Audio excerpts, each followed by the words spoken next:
the Cool Fab Mini Bike Championships, live from Red Lodge. Hello and welcome to round number 5 of the Cool Fab Racing British Mini Bikes Championship. My name is Lester, we are at Red Lodge and we are back for the second time this season, enjoying lots of fantastic racing ahead. We're currently on the Saturday afternoon qualifying sessions. We've got 3 qualifying sessions ahead of us before the first batch of races this weekend. We'll be streaming live commentary all weekend, live radio commentary all weekend, and if you are lucky enough to be tuned into us online on Facebook, then you can send us a little message. Let us know who you are supporting this weekend. We're on Twitter as well. It's at Cool Fab Racing. It's Cool Fab Racing as well on Facebook. And let us know, because we want to know what you have to say about this weekend's racing. We want to know who you're supporting. We'll let you know how well they're doing, and we'll read out some messages for you as well. Lots of action coming up. Out on track right now, it is the Pit Bike Open category. Richard Holmes-Williams at the head of the field at the moment, with Max Cook heading into the lap being quickest at the moment. Bradley Ray is out on track at the moment and sets a second quickest time of a 48.001 second, which is not bad, Brad. All eyes will be, no doubt, on Brad in this Pit Bike Open, and also Max, to see, it's kind of a showdown really between the two of them, I would say. Not discounting Richard Holmes-Williams, he's also involved in there as well. Will Howarth at the moment in 4th place in this second qualifying session, Craig Walker in 5th and Callum Wybrow in 6th, Jack Qualters 7th, Felix Hearn in 8th place and Josh Ingram in 9th, Greg Pym in 10th place as Max Cook thunders over the line.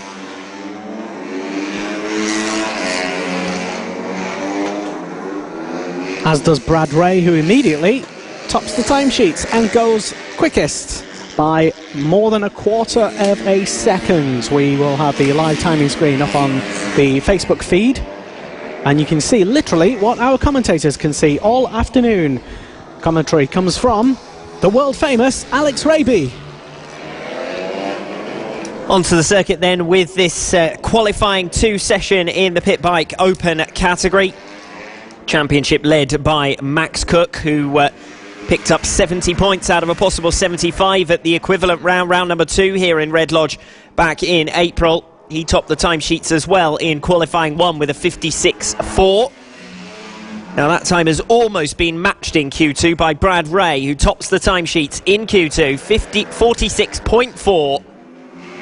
Just 1/100th of a second slower than Max Cook went earlier on here today. So that's the target time, 46.4. Brad Ray on the verge of bettering it. Max Cook a 1/10 of a second behind sits in P2. Richard Holmes-Williams third in the timing with a 47.1, which more or less identically matches his times from Q1 earlier on here today. So both Max Cook and Richard Holmes-Williams, who were the top 2 in Q1, more or less running at the same pace as they did earlier on today. Richard Holmes-Williams just over the line there, a fraction faster than he went in Q1. Not able to improve on his position at the moment. The top 3 in the Q2 standings are going to be the top 3 on the grid for this Pit Bike Open category this weekend. No change in terms of the leader overall in qualifying so far. That's still Max Cook, although he sits second in the time charts here. His time of 46.405 in Q1 narrowly beats Brad Ray's time of 46.415. Still time for him to better that. In fact, 3 minutes remaining in Q2 in the Pit Bike Open second qualifying. Max Cook and Richard Holmes-Williams both improving their times on that previous lap. Cook still needs to find another 1/10 of a second if he wants to improve on his Q1 effort. Meanwhile, Richard Holmes-Williams with that 46.9 does go faster than he went earlier on here today. But really and truthfully, in this session at least, it's only the top 3 who are running on top pace, within half a second of one another, and the gap behind them is over 2 seconds to their nearest rival. That rider being Will Howarth, who sits in a 4th position with a 49.3 set on his previous lap.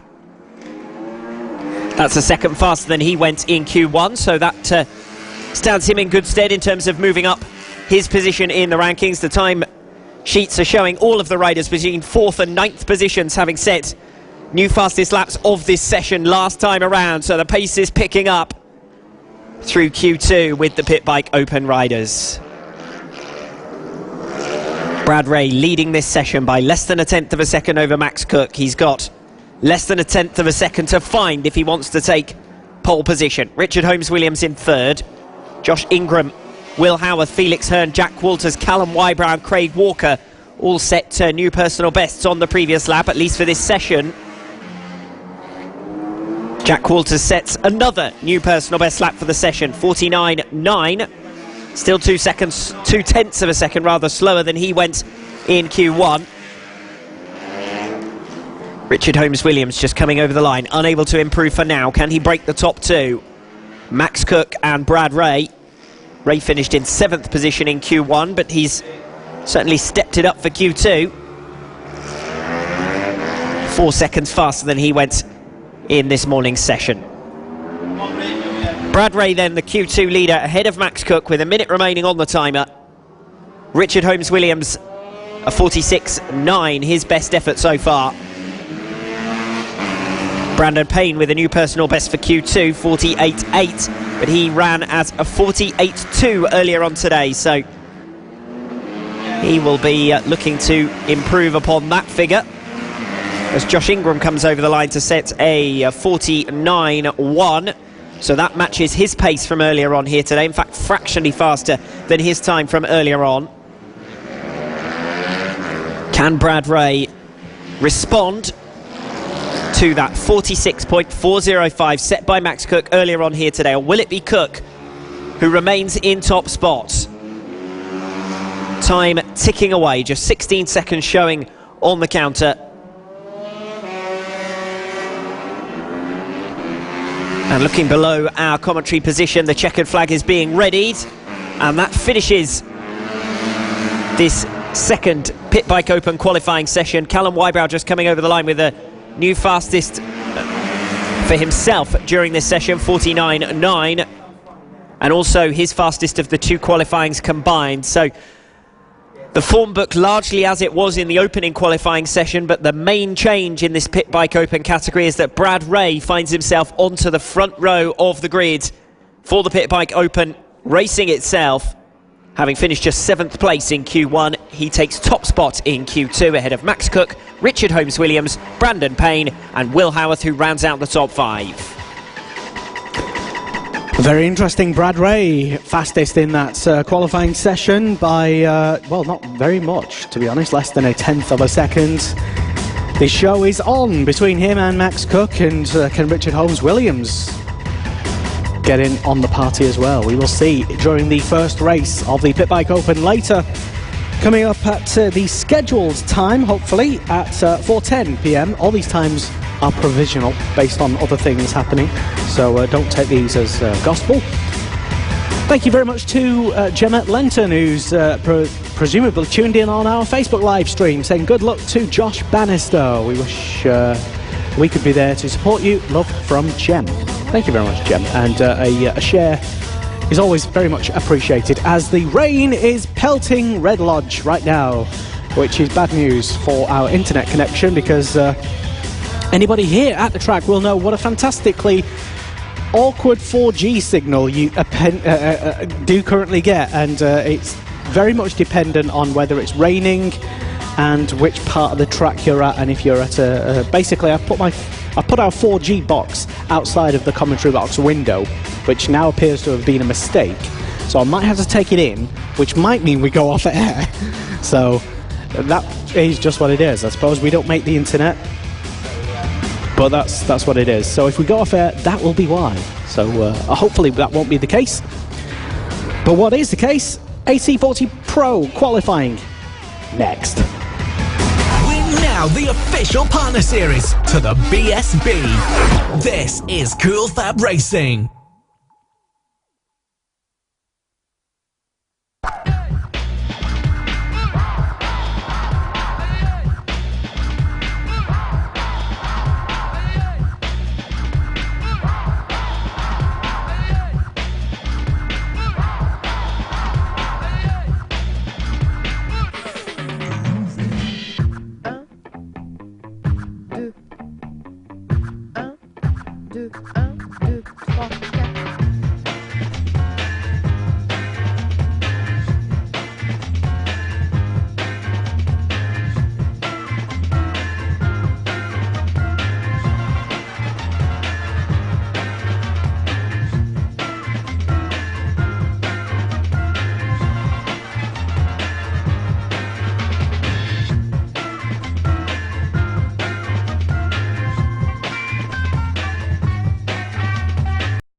Well, happening right now, the AC40 Pro second qualifying session out on track, and it's Owen Miller setting the fastest time at the moment, with Mason Johnson in second place and Rossi Banham in third, with James Cook right now in fourth place. Early days yet. I can count more than 4 bikes out on track, so presumably, and a couple of people having let's say issues with grip, to put it kindly, I would say, which is the kind way of saying that someone's been down a few times. So yeah, already a couple of local yellow flags, and luckily everyone who did go down is back up and on the bike once again. But yeah, as you can probably see from our still going Facebook live stream, we have only 4 times set, which probably suggests to me that not everybody has a transponder working. I don't know, I'm not a transponder expert.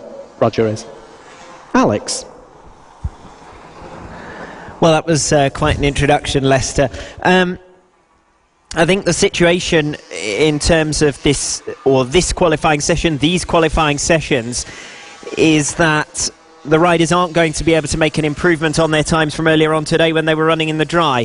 So I suspect that there will be fewer riders really pushing in these in the remaining second qualifying sessions, just really getting up to speed with the circuit as it is now, bearing in mind that when they do go racing, the track conditions will probably be much the same as they are at the moment, which is pretty damp, it must be said, after rain that's been coming in at a very bizarre angle, brought in by the wind. Since about 10 o'clock this morning it's been overcast, so it was probably only a matter of time before it started raining, but we have had generally better weather conditions in the UK over the last few weeks, and even right up to 8 or 9 o'clock this morning there was bright sunshine in this neck of the woods. It's only since then that the wet weather has crept in,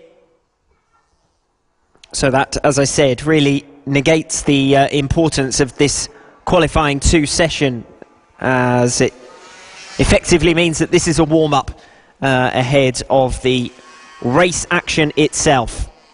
Nobody in this session so far has gone faster than the slowest person in Q1, and I doubt that trend is going to change, because there is a 10-second gap between that. We have seen various riders falling in this session. All of them have been able to get up and walk away, but I suppose is what you expect with less experienced riders taking to the track in wet conditions. I'm sure that with the advantage of growing up in Great Britain, as another one bites the dust on the 180 on the infield section, straight back up to his feet and away. As I was saying, they have the advantage of the Great British weather to prepare them for the wet and for these future scenarios, future situations. And at the moment, it's riders trickling around the circuit, and rain doing much the same, Lester.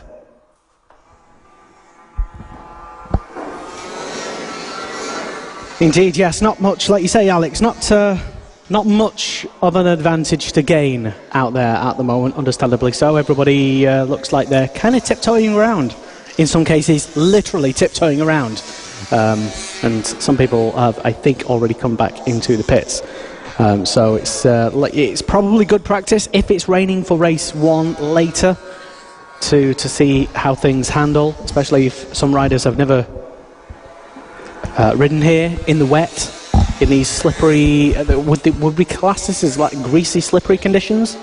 Well, I mean, it is still raining, Leicester, maybe not as heavily as it was at first, but any time that water's dousing the circuit, it's going to make things tricky, particularly raining on a surface that's already had rubber on it as well, so that makes it even more treacherous. And the riders are running a good 15-20 seconds per lap off the pace that they were on in Q1. What it does mean, though, as you said, is that they're getting wet running in, which, if it does continue to rain, or if it does resume raining, will mean that they have already had some bike time in the wet, whereas perhaps some of their rivals who've made the decision to sit out this second qualifying session won't have the same advantage. But even so, these riders are gradually improving at getting round the circuit in these wet conditions, and we have seen a couple of improved laps. We've also seen a couple of riders make it to the end of a lap without sliding off for the first time. So that really does demonstrate just how treacherous and how tricky these conditions are. At the moment, for the record, with less than a minute on the timer, it's Mason Foster who leads this second qualifying session. The checkered flag comes out, and he should top the timesheets here, unless there's any late change, which doesn't look particularly likely. Mason Foster will top the timesheets by almost 8 seconds in this second qualifying, and he finished in 12th position in Q1. But as I said, the grid positions in this AC40 Pro are going to be decided based on qualifying 1, because none of the riders could get even within 5 seconds of the slowest time that was set in Q1. So our top 10 in the AC40 Pros are Ollie Walker, Casey O'Gorman, Dylan Mellor, Ryan Hitchcock, Johnny Garnis, Eddie O'Shea, James Cook, Ross Maguire, Taylor Stewart Campbell and Jimmy Parker.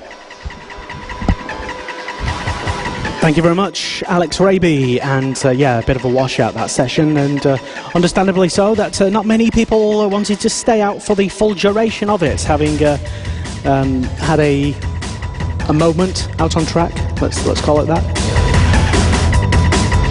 We're still streaming live on Facebook right now on our visual radio stream, is what we're calling it. We have a modest camera set to looking at the final turn of this Red Lodge track, and we will capture all the drama and action and some brilliant racing as well. Some great riding, no doubt, as well.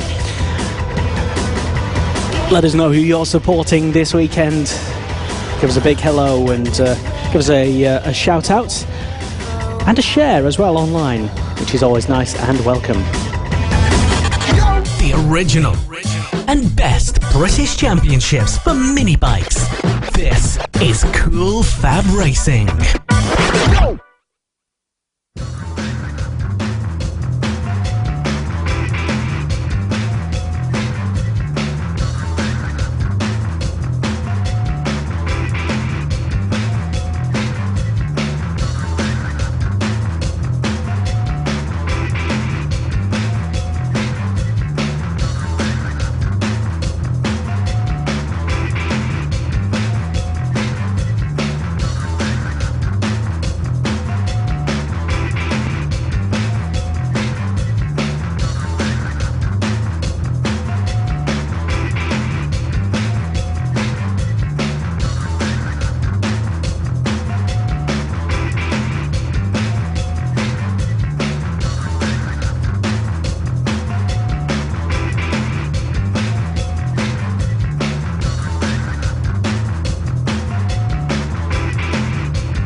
the Cool Fab Mini Bike Championships, live from Red Lodge.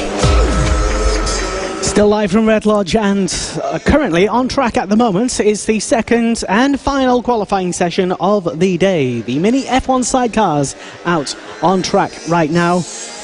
Just getting to grips with the... it's more of a shakedown, I think, for these riders and these sidecars on this track in these conditions.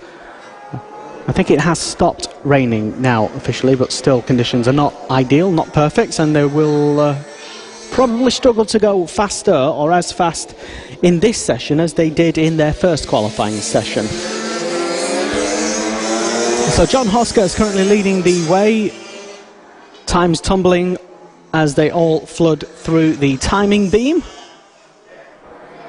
And you might be surprised to know, regular viewers of the Cool FAB-Racing British Mini Bikes Championship, that Mick Williams is top of the timesheets currently on a 41.5. That's 1.6. That's 0.16 seconds quicker than Adrian Ems. Simon Ibbotson in third place, John Hosker in fourth, Mick Lee in fifth, Mark Parker in sixth place. As they all file through the final corner with around 5 minutes to go. And traditionally, the Mini F1 sidecars don't usually utilise the full session in a practice or a qualifying, so it could be the case that some do start to head into the pits a little earlier, having done a suitable timed lap. So far, everyone is on track. 7 riders, 7 sidecars. Mick Williams still out in front. Adrian Ems in second. Simon Ibbotson in third. Ben Brunt has seemingly just now blasted into the lead the session on a 40.568. That's a whole 0.8 quicker than Simon Ibbotson, who's now in second. Mick Williams down to third. 5 minutes to go, and Mick Williams no doubt will be looking to take his usual top spot back in this session, which for the remainder will be called by Alex Raby. Bear in mind as well that it's the combined times from the 2 sessions that will determine positions on the grid. And Lester, your assessment that several of the riders might dip in early before the end of this session has already been proven correct. 1 or 2 making their way in. And trickling briefly to a halt there was the number 46 outfit piloted by Simon Ibbotson, but he seems to have got it back going again. The sidecars are the only category taking a slightly different route around the circuit today. They get to miss out the infield section, so that means that they don't have to worry too much about the twisty infield area that is where the vast number of victims in terms of the falls that we've seen here today have been consumed by that infield section, since the rain at very least. Not too much likely to change in terms of grid positions now in the Mini F1 sidecars. Qualifying 2, as Lester explained, the rare feat of not seeing Mick Williams on that number 26 outfit at the top of the timesheets. And that's, I'm sure, a product of the current weather conditions, and if that is the case, he'll be hoping that things dry out before the remainder of the action. Not really too much to be gained by these outfits in pushing too hard, aside from learning what the track could be like if the weather conditions remain the same.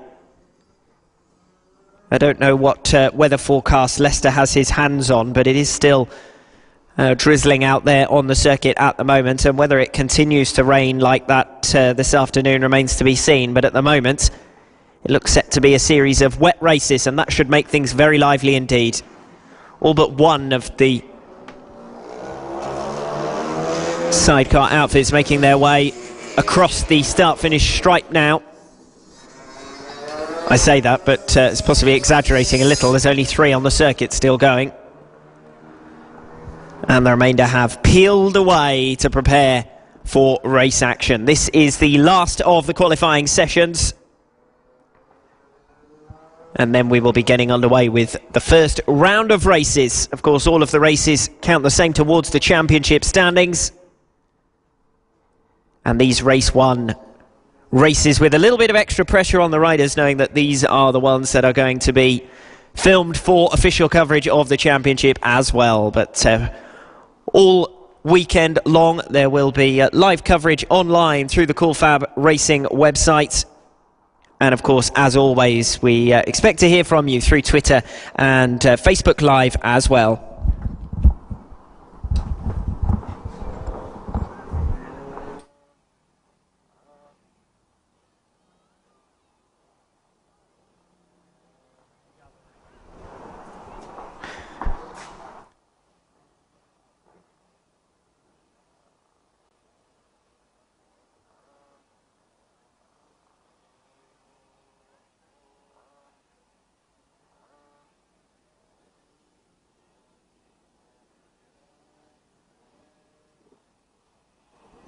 So ended the session unofficially. Anyway, the time is still ticking down with, well, it was ticking down, but I suspect that is now the end of the session as they've all gone home. Well, they've gone back to the pits anyway. And yes, that is it. And like Alex says, the grid will be formed from a combination of both qualifying sessions. So next out on track is the first race of the day here in Red Lodge, the AC40 Rookies, and that is next. The Cool Fab Mini Bike Championships, live from Red Lodge.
Cool Fab Mini Bike Championships, live from Red Lodge.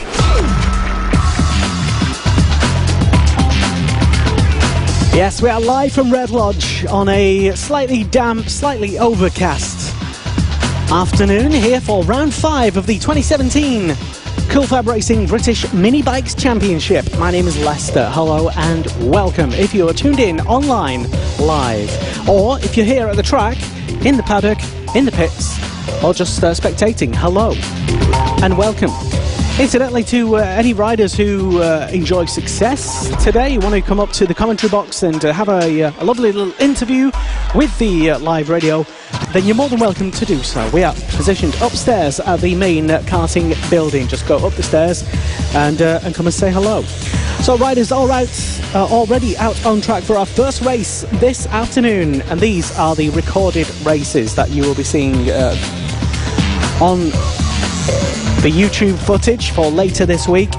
First out is the AC40 Rookies, race number 1, followed by the Mini GP 50s, Senior Mini Motos coming up after then, and then it's Junior LC40s, followed by the Pit Bike 140 and Moto Team.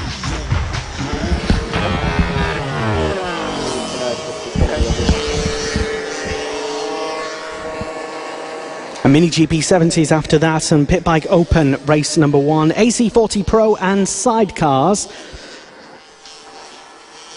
And also for people attending the event here at the track, the Ladies Wine Afternoon starts usual time, 4 p.m. And later after that, it is a disco over at the event centre where everybody is welcome to go and enjoy John Pingham's DJing, which is fantastic. So stay tuned, the AC40 Rookies, race number 1 coming up.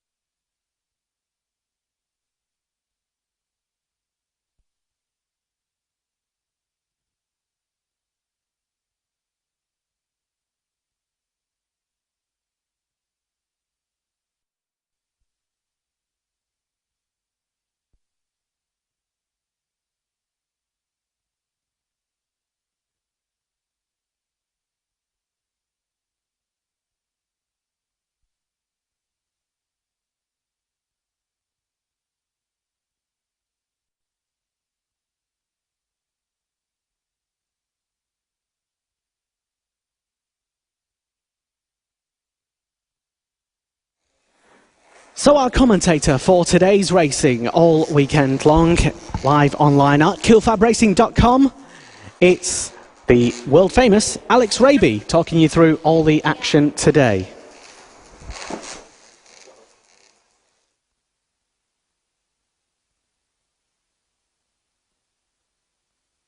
And you can, of course, get in touch with us and let us know who you're supporting. It's at Cool Fab Racing on Facebook and Twitter. And a lot of people already tuned in and supporting their rider as the green flag is given at the back.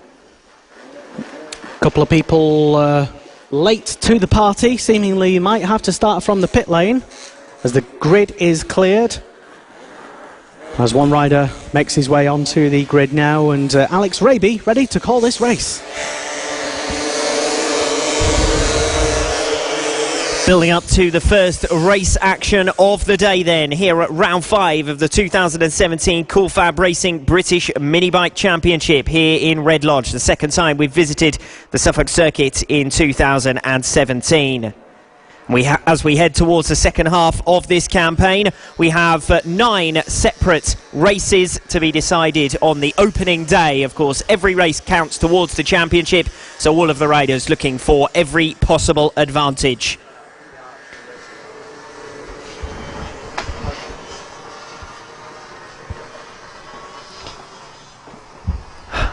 Underway then with the first of the races in the AC40 Rookies category.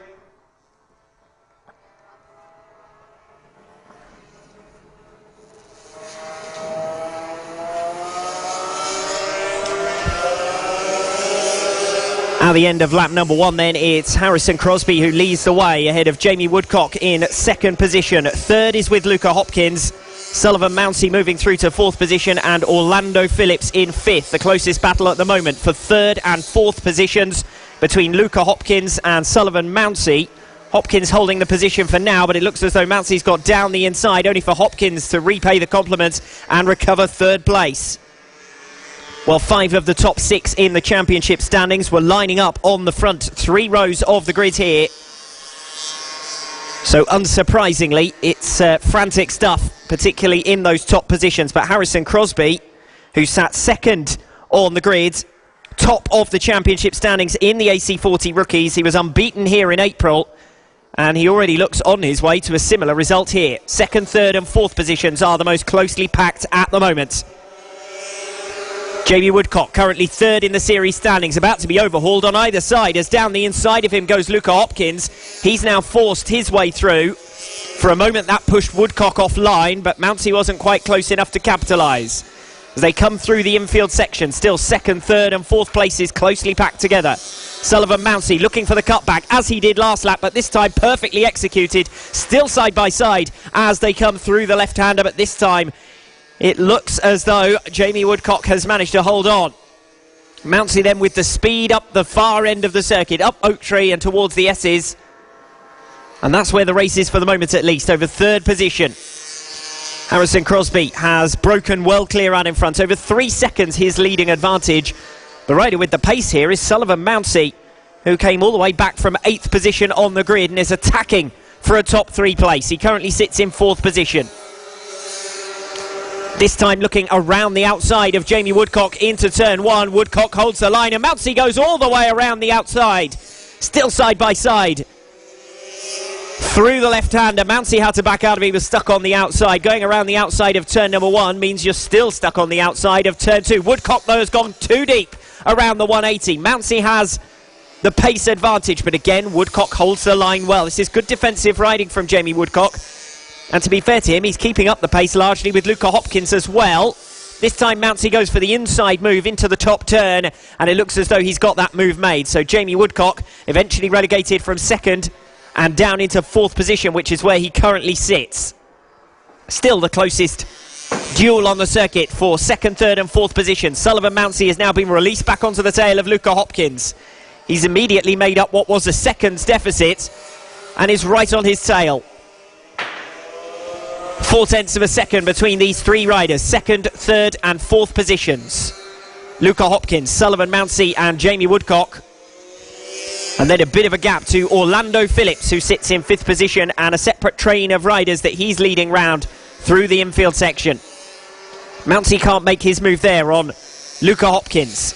No change further down the order either. Orlando Phillips holding on ahead of Alfie Davidson, James Rose and Harrison Desoy, who are all one behind the other in a group of 4 riders coming up to the far end of the circuit. Meanwhile, further up, the race for 2nd, Luca Hopkins still holding on ahead of Sullivan Mounsey and Jamie Woodcock. Woodcock, who sits 3rd in the championship, started P4 on the grid. He's ended up back in at P4.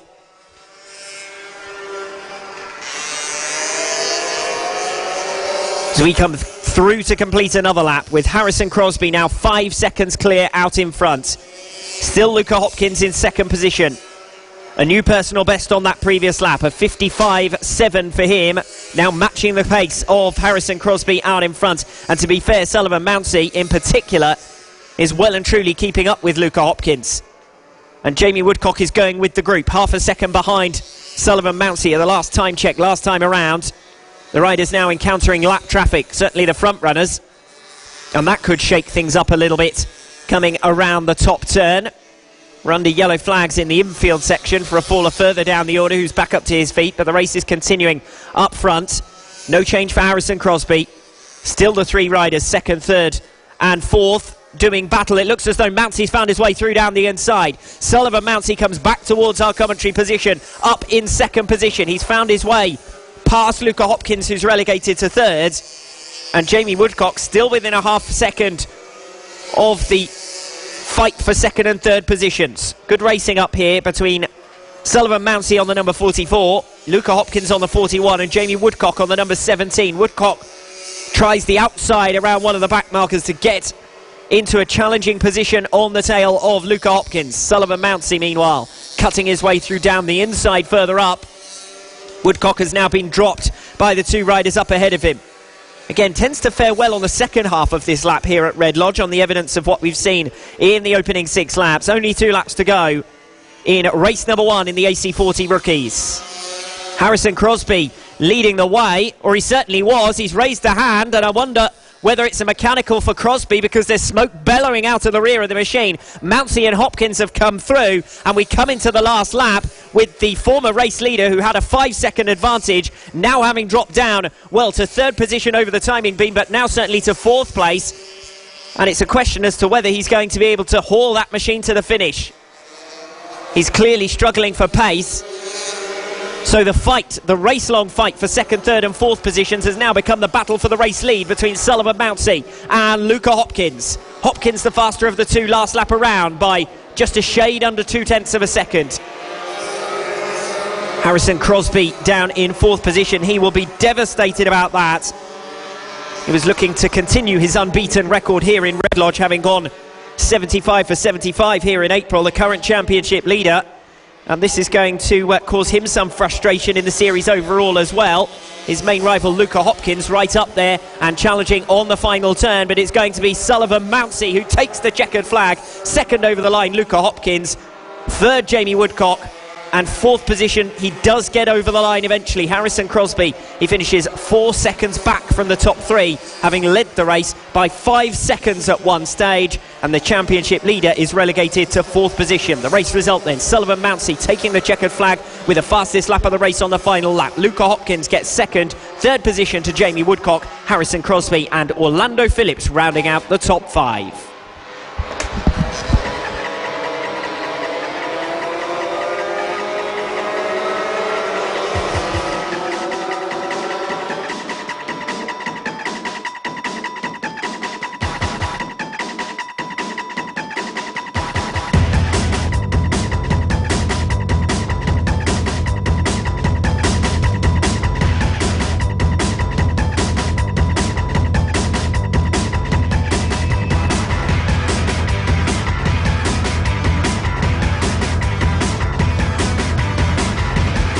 Cool Fab Mini Bike Championships, live from Red Lodge.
So bikes out on track right now for the first Mini GP 50 race. This is the green flag lap as they come out. So this is the one and only green flag sighting lap, and the race now will be called, brilliantly, by Alex Raby. Now moving on to the second race of the day. It's the Mini GP 50 class, led by Casey O'Gorman in the series standings, unbeaten from the opening 4 rounds, and that's quite an impressive feat. That's 12 races unbeaten for Casey O'Gorman. He lines up on pole position. Alongside him, Evan Belford, currently 4th in the series standings and embroiled in a battle with Bailey Stewart Campbell over 3rd position. He trails Stewart Campbell by just 2 points coming into this race. Bailey Stewart Campbell directly behind him, so that you would expect to be a close fight between 2nd and 3rd on the grid. Emmanuel Brinton alongside Bailey Stewart Campbell. The 3rd row of the grid sees Corey Stainer, currently 2nd in the championship standings, somewhere adrift, 71 points back from Casey O'Gorman, but he has regularly provided close opposition. If he can find his way swiftly past the riders in front of him, he could do so again. He lines up directly behind his main championship rival, but 2 rows in arrears of Casey O'Gorman. Thomas Gomes alongside him, Finn Smart and Mason Johnson comprise the 4th row of the grid, and rounding out the top 10, Jaden Tuma and Sandy Horn. Horn sitting in 5th position in the championship, and in a close battle at the moment with Thomas Gomes, who starts 2 rows directly ahead in 8th position.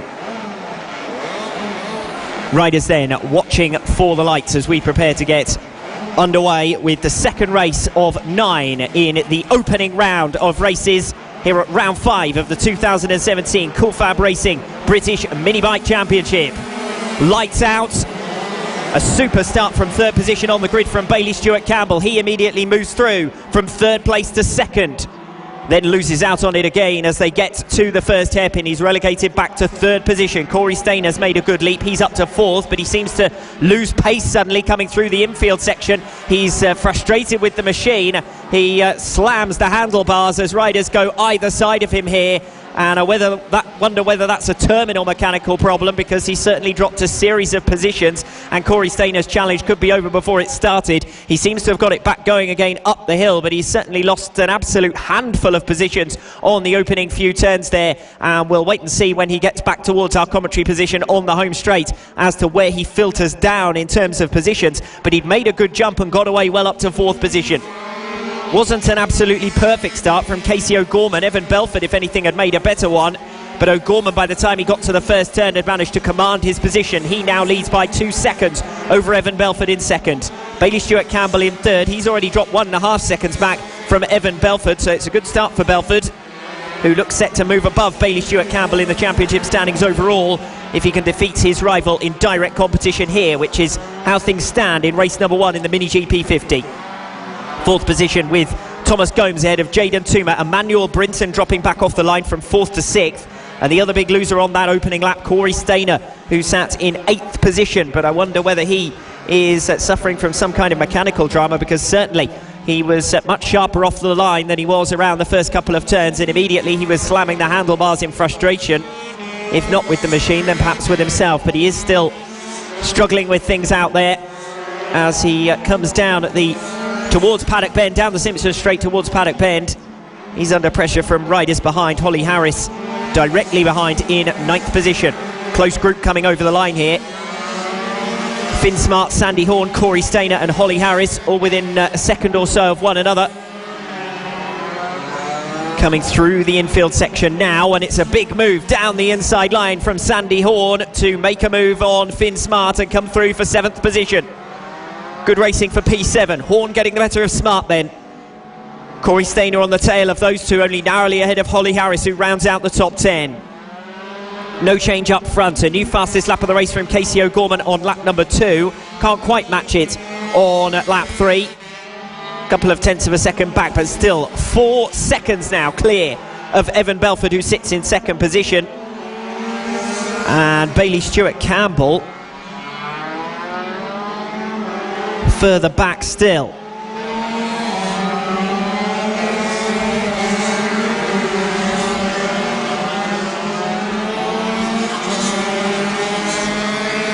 Riders wending their way through the infield section. I'm trying to keep an eye on Corey Stainer to see if he's made any further progress No, still under pressure in exactly the same position as he was before from Holly Harris, who sits in 10th position. The timing for us up here in commentary has completely gone, but I can tell you it's quite a sizable margin here for Casey O'Gorman out in front. Evan Belford coming into the infield section now as Casey O'Gorman is leaving it. It's still Bailey Stewart-Campbell in 3rd position. Thomas Gomes, to his credit, has stayed with Bailey Stewart-Campbell, who sits in P3.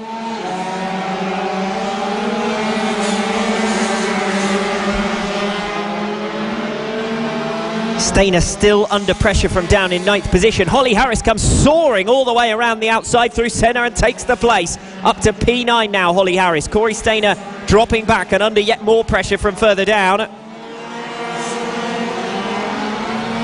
Just seems to be struggling to get the machine out of the turns as much as anything. He looks down at the bike there. So Corey Stainer now right on the fringes of the top 10. If he can nurse the machine home, it will still be worth some points. The end of 5 laps, Casey O'Gorman is your leader by a 6-second margin ahead of Evan Belford. A new personal best for Bailey Stewart-Campbell, who sits 3rd. He's starting to shake off Thomas Gomes a little now in P4. Emmanuel Brinton having recovered from 6th to 5th at the expense earlier in the race, of course, of Corey Stainer. Jaden Toomer, Sandy Horn, and then Holly Harris coming over the line with Corey Stainer dropping out of the top 10 altogether now and gradually struggling more and more as this race goes on. But no such difficulties for Casey O'Gorman, no doubt about that. Looking in command here, having set the fastest lap of the race, over a second faster than anyone else has gone in race number 1. O'Gorman looking set to make it a 13th successive victory in this Mini GP 50 category. And with his main championship rival Corey Stainer out of contention, it's going to be yet another stride towards this title in 2017. This will also be a great result for Evan Belford, getting the better, as things stand, of Bailey Stewart-Campbell. The margin between them 4 seconds. Seems unlikely, therefore, that Stewart-Campbell can turn things around. This will move Belford above Stewart-Campbell in those championship standings, and also with Corey Stainer struggling in this one, move him a little bit closer to Stainer in 2nd position in the series standings overall. 5 laps still remaining. Casey Gorman, though, in control. 7 seconds up on Evan Belford. And 3rd place still with Bailey Stewart-Campbell. 5 seconds back from Belford. About 7/10 of a second a lap slower at the moment. Thomas Gomes has stayed on the pace of Bailey Stewart-Campbell, but still 3 seconds between them. And that's another fight that doesn't really look like changing. Most of these battles have settled down. It's only when you get to the fringes of the top 10 that we've got any fights that have less than a second's gap in them. Holly Harris closing in on that lap by over a second on Sandy Horn. That's where the next fight is going to come. 7th and 8th positions through the infield section. Horn holding on to the position for the moment, but Harris has already done a good job of coming through from 10th position to sit 8th. A little bit shaky there, though, coming off the 180. And that has dropped Harris a little bit back from Sandy Horn, who sits in P7. Horn setting a new personal best on the previous lap of 52.8, but Holly Harris with a 51.7, so significantly faster.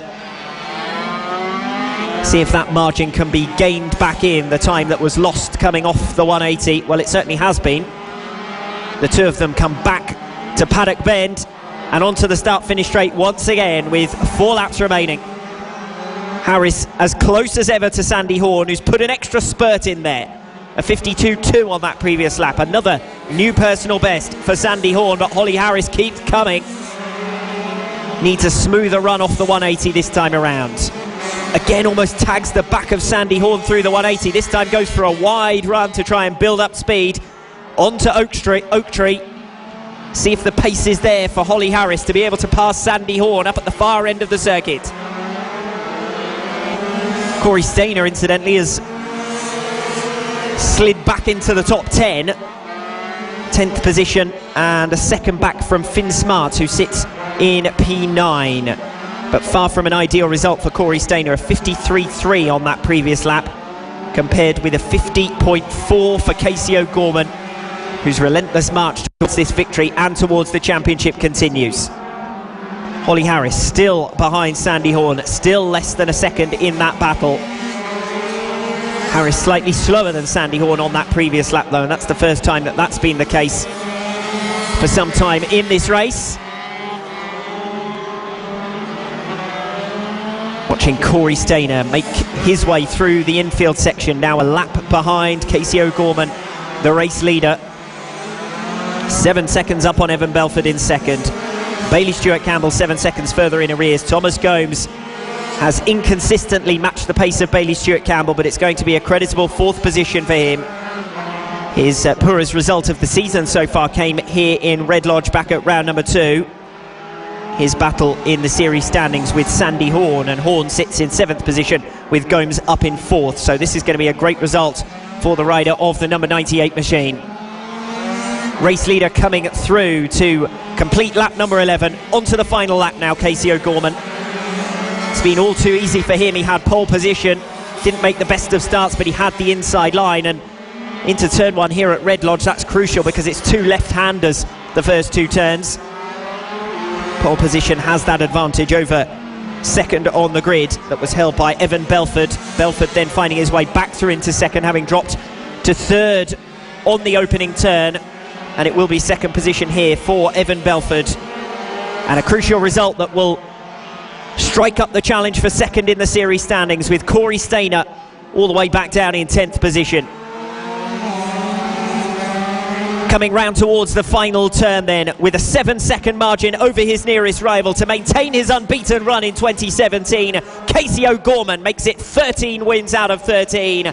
Evan Belford is next in line, comes through for 2nd position. 3rd place will go to Bailey Stewart-Campbell. A bit of a wait for Stewart-Campbell. Eventually he flashes over the line. 8 seconds back from Evan Belford, 15 seconds back from the winner.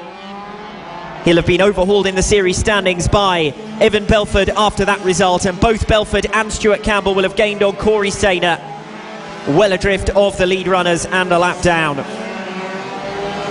4th place goes to Thomas Gomes, a good result, as I said, in the context of his championship and fight with Sandy Horn in the series standings overall. Horn sitting in 7th position behind Emmanuel Brinton, who finishes in 5th, Jaden Toomer, who finishes in 6th. Behind Sandy Horn, it was a good battle with Holly Harris, who eventually finishes just 0.2 of a second behind in 8th. Finn Smart and Mason Johnson rounding out the top 10. Fantastic stuff, thank you very much, Alex Raby, and wow, what a race that was. Mini GP 50, the first race, and the race that was filmed as well, so you will be able to go back and watch it when it's released, hopefully later this week, by TDI Media and Alan Tadiai's team doing a fantastic job with his drone out in the infield, if that makes sense. So next up, out on track, it is the first race this weekend for the Senior Mini Motos, followed by the Junior LC40 category, the first race by them coming up. Pit Bike 140 and Moto Team, race number 1 coming up also, followed by the Mini GP 70s, then Pit Bike Open, AC40 Pro, and the Mini F1 sidecars, and loads more action still to come. Thank you very much to everybody who's been in touch online on our live Facebook stream for the Saturday afternoon races, to Sharon Spencer, Mark Druitt, Vix Banham, who says, well done lads on the heavens opening on you on the AC40 Pros, and yeah, that kind of really did throw a spanner into the mixture. Well, it was more towards the end of qualifying, really, Vix. But hello to Terry Brady, who's also tuned in live on our Facebook live stream. If you have a particular message that you want the commentator or myself to read out, then do get in touch with us. It's at Cool Fab Racing on Twitter, Cool Fab Racing on Facebook as well. The original and best British championships for mini bikes. This is Cool Fab Racing. Just already coming out onto track right now for the Senior Mini Motos, the first race from these guys, and this is the one green flag warm-up lap. So the next time round they'll go to the grid and then we'll begin.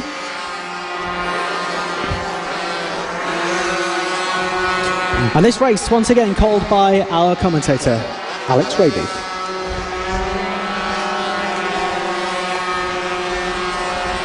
On now to the senior mini motos then, with championship leader Will Howarth returning to the class after sitting out the last 2 rounds, and with a 23-point advantage in his pocket. 50 points cover the top 8 in the series standings, but the top 5 here overall are scattered through the grid.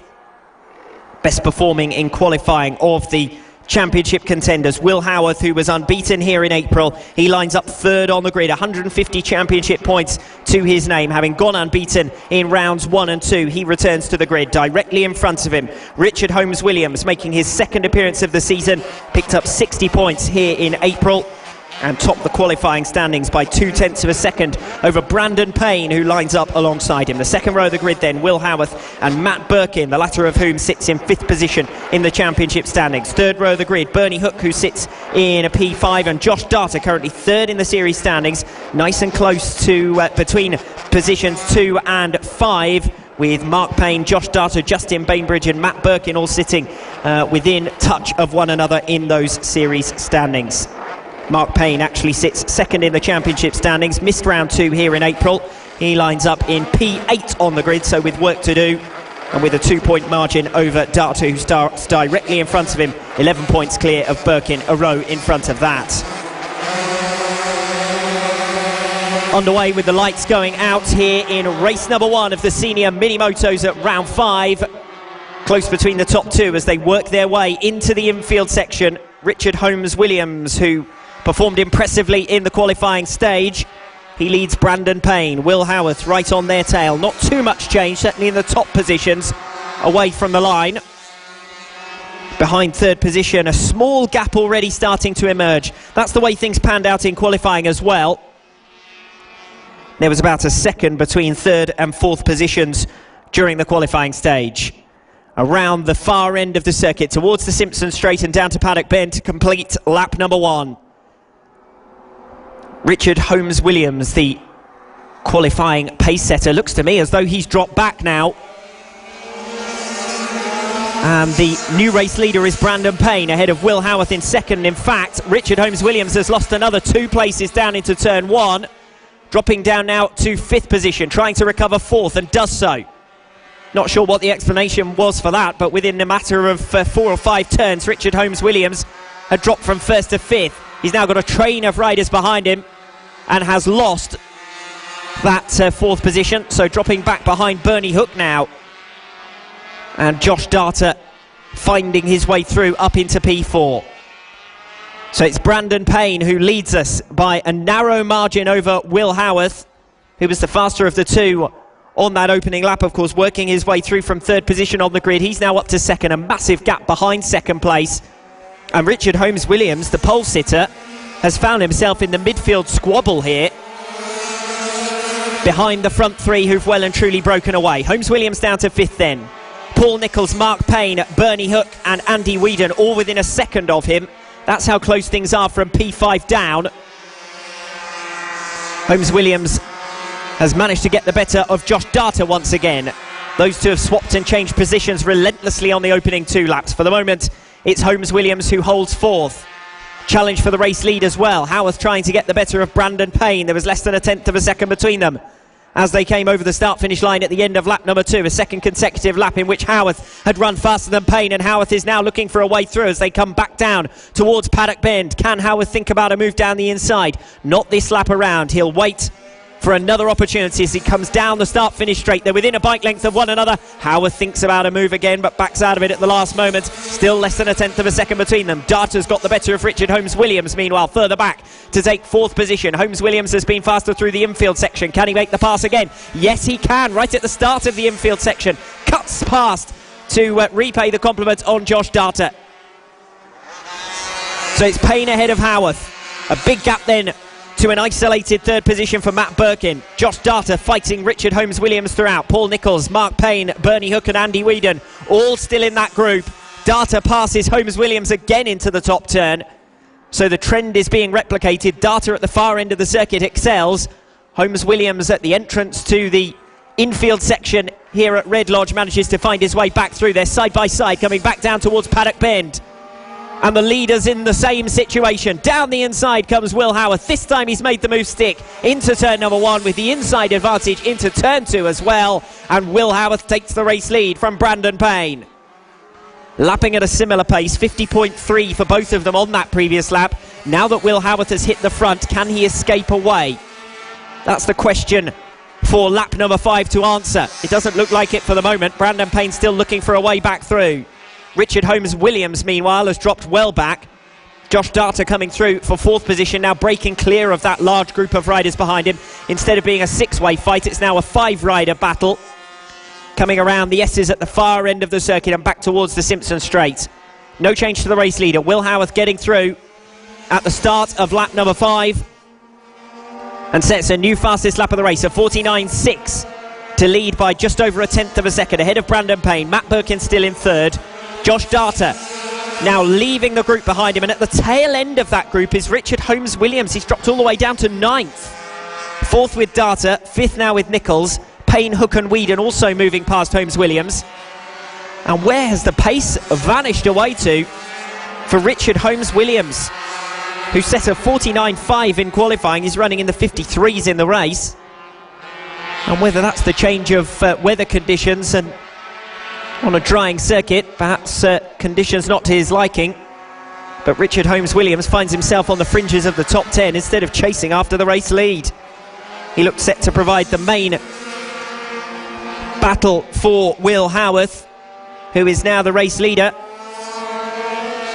and set for a 4th consecutive victory, if you like, in this senior mini-motos category, because his last appearance was here at Red Lodge back in round number 2 when he took 3 wins out of 3.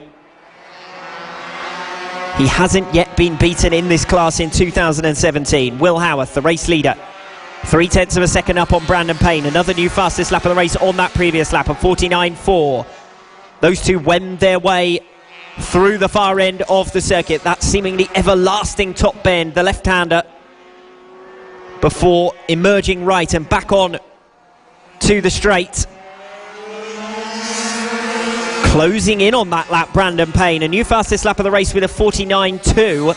He thought about a move down the inside but wasn't quite alongside, and Howarth holds the race lead.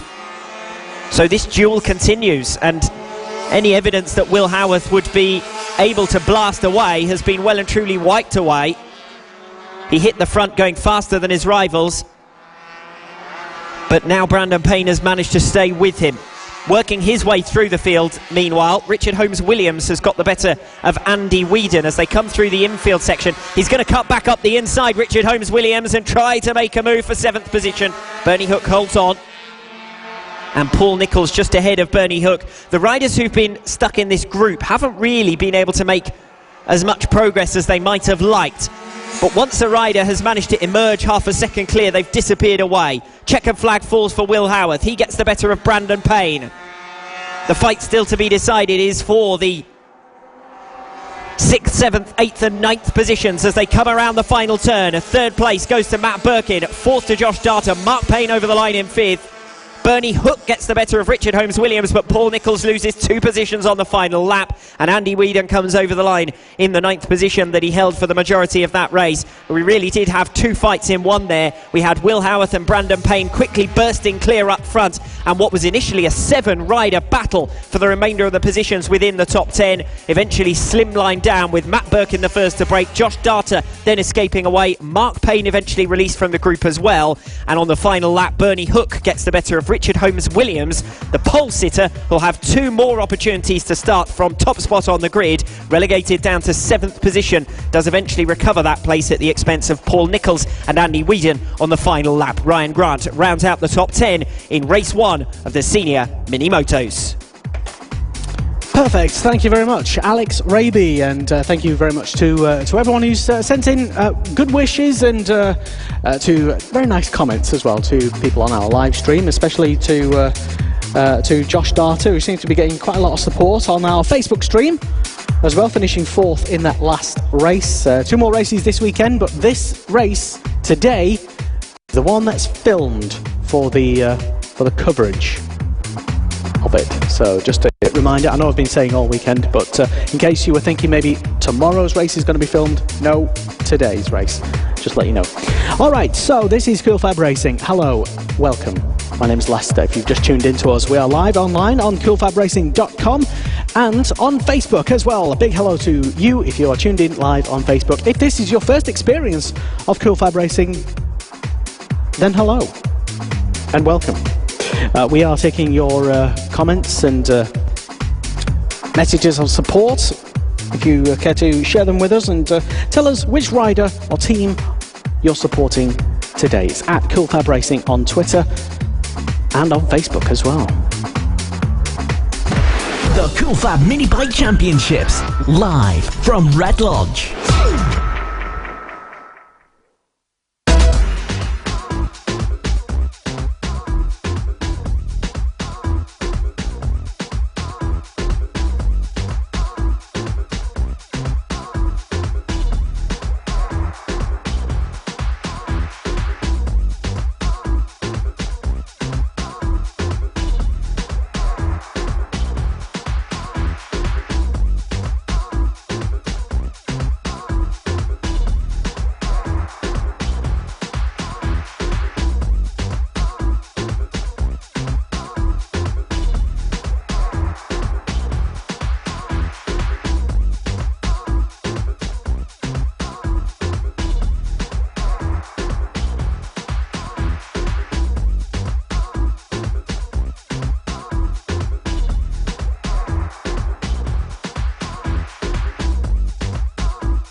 Original and best British championships for mini bikes. This is Cool Fab Racing from Red Lodge. Yes, it's round number 5 at Red Lodge. My name is Lester. Thank you very much for tuning in to us, and we're getting ready for the next race, which is the Junior LC40 category. It's a fantastic race about to get underway. They're currently on their green flag lap, and this race, as ever, this weekend going to be called by Alex Raby. The Junior LC40 category currently led by Casey O'Gorman, who's been unbeaten in each of the last 3 rounds, the first of which took place here at Red Lodge, round number 2 of the 2017 season. So the question is whether O'Gorman can be beaten here. Well, he was beaten in qualifying by Ross Maguire, who is his main championship rival, 75 points back, who has been picking up some pace in recent rounds, actually scored 60 points here in April at round number 2 and matched that tally last time out in Tattershall. Maguire then will start in pole position. Casey O'Gorman alongside him. Bailey Stewart-Campbell, 4th in the current championship standings, lines up on the 2nd row of the grid alongside Taylor Lawrence. 3rd row of the grid, Ollie Walker and Evan Belford. Declan Connell, 5th in the championship standings and leading a group behind that are all aspirant to making it into the top 5. He sits on the 4th row of the grid alongside Ryan Hitchcock, Sandy Horn and Emmanuel Brinton on row 5, rounding out the top 10. I was talking about the group behind Declan Connell in the championship standings. Evan Belford, Emmanuel Brinton, Ollie Walker and Taylor Lawrence, all within 2 points of one another from 6th position down to 9th. So it'll be interesting to watch their fight, as well as the battle between Casey O'Gorman and Ross Maguire, as we prepare to get underway with race 1 in the Junior LC40 category. Good start from P2 from O'Gorman. Maguire, though, moves to block smartly enough into turn number 1 and will now hold the inside ground into the infield section. Twists and turns, it's complicated to pass here, but the riders look for a good exit to the 180 to try and find their way up the hill, down the inside, but Maguire has streaked away brilliantly out in front. Ross Maguire up front, Casey O'Gorman then in second position. Well, Bailey Stewart-Campbell and Taylor Lawrence also mixed into the field, but you fancy that the race winner will come from these top two. They were half a second clear of anyone else in terms of outright qualifying pace. And it is the rider in second position, Casey O'Gorman, who is gaining ground now on Ross Maguire. Maguire having left him in the first half of lap number 1. Tucked in within 3 bike lengths of one another as they go down into turn 1. Ross Maguire still the race leader, Casey O'Gorman in second. Bailey Stewart and Evan Belford also within a second of the race leader, so far from settled this race as yet, even though Maguire has made a good start to race number 1. The front 4 starting to break a little bit clear now. They've got a second's daylight over Taylor Lawrence in 5th position and Ollie Walker in 6th, both of whom have lost out on that opening lap to a good start from Evan Belford, who's made up 2 positions from P6 on the grids. Fight for 5th position at the moment between Taylor Lawrence and Ollie Walker. Ryan Hitchcock also in touch with those two, as to be fair is Declan Connell. So we've got 2 groups of 4 really in this race number 1 in the junior LC40 category. Still the race lead with Ross Maguire, but it's the smallest lead it's been so far. A new fastest lap of the race from Casey O'Gorman of 48.7 as he tucks onto the tail of Ross Maguire. Going with him is Bailey Stewart-Campbell. Evan Belford dropping back somewhat on that lap. He sits in 4th position. And then with a gap behind him to Ollie Walker, who did manage to dispatch Taylor Lawrence on lap number 2. Ryan Hitchcock and Declan Connell still very much in touch before a gap to another group led by Sandy Horn from 9th position down. So the field fragmenting into groups, but it's the lead group that sees Ross Maguire taking on Casey O'Gorman, and for the moment at least beating him. O'Gorman coming down the Simpson Straight has the momentum into Paddock Bend. Again, less than a few bike lengths between them as they come onto the start-finish straight. O'Gorman again as close as he's been, less than a 1/10 of a second between them at the end of lap number 3. But Ross Maguire closes the door down the inside into turn number 1. If Casey O'Gorman is going to continue his winning run, Ross Maguire is going to make it as difficult for him as possible. Holding the inside line brilliantly coming off the 180. Maguire then out in front. It's O'Gorman with the chasing to do. Bailey Stewart-Campbell in 3rd position is just waiting for things to go wrong for the 2 riders ahead of him. Dropping back in 4th position, Evan Belford is now joining the group of Ollie Walker, Taylor Lawrence and so on. That 4-rider group from 5th position down. But no change among the top 3 for the moment at least. It's Ross Maguire ahead of Casey O'Gorman. The closest O'Gorman gets is down the home straight, but there's no real passing opportunity there. Evan Belford in 4th position, starting to come under pressure now from Ollie Walker in P5. And then behind Walker, a second back now from Ollie Walker, is Taylor Lawrence. So Ollie Walker, since passing Taylor Lawrence, has dropped Lawrence and moved upwards onto the tail of Evan Belford. So good riding so far from Ollie Walker. Taylor Lawrence under severe pressure from Ryan Hitchcock on the number 43 bike. And that's a 3-way fight because Declan Connell is right with them as well. Front 2 trying to break, Maguire and O'Gorman, leaving Bailey Stewart-Campbell on that previous lap. Still a 1/10 of a second between the top 2. Evan Belford up to 3rd, ahead of Ollie Walker. Taylor Lawrence in 5th position. Bailey Stewart-Campbell having dropped out of it, coming up Oak Tree to leave the top 2 on their own, with Evan Belford their nearest rival. New personal best from Evan Belford on that previous lap, a 48.7, matched by Ollie Walker, also a 48.7. The top 4 are running at similar pace, but behind Casey O'Gorman there's a 2-second margin to Evan Belford and Ollie Walker. Under yellow flags on the infield section for the stricken rider coming up Oak Tree, but that's not going to affect things too much in terms of the top 2. With less than a 1/10 of a second again between them. Another new fastest lap of the race from Casey O'Gorman, a 48.5. but unless he can find his way down the inside into turn 1, it's a really tough place to pass. If you put yourself on the outside, you're on the outside again for the second turn. So for the moment at least, Casey O'Gorman weighing up his options behind Ross Maguire, tiring him as the race goes on. 2 laps remaining, and Ross Maguire has put in a brilliant ride so far to hold on to the race lead. Evan Belford still under pressure from Ollie Walker. Separate fight between Ryan Hitchcock, Taylor Lawrence and Declan Connell, a group of 3 coming on towards the Simpson Straight now.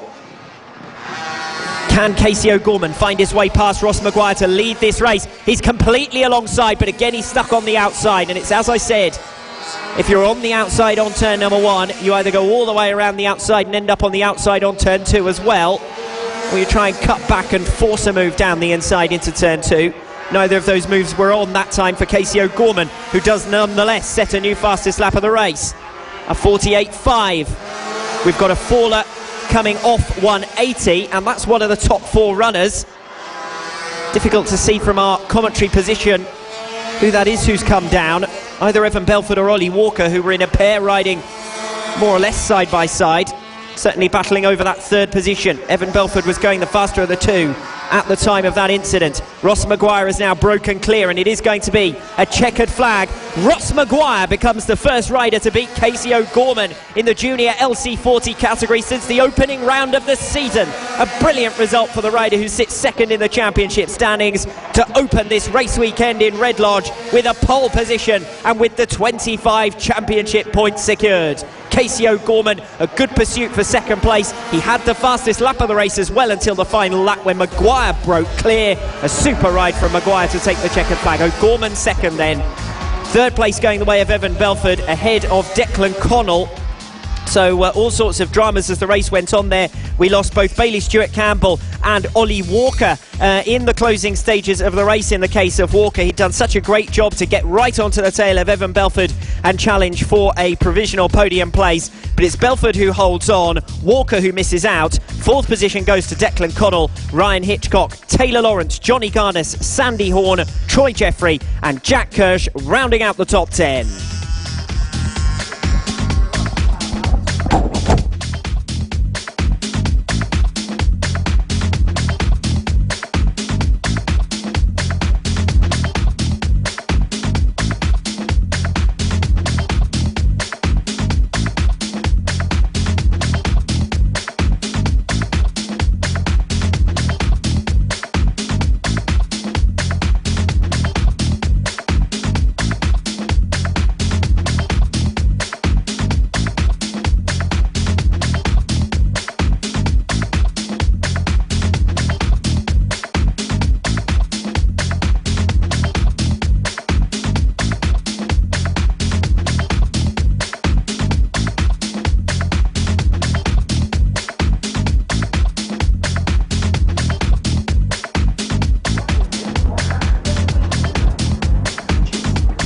Is that your plan, is it? I'm not going to give my tactics away. So that's happening. Also, a disco as well, later on this evening, hosted by John Baker.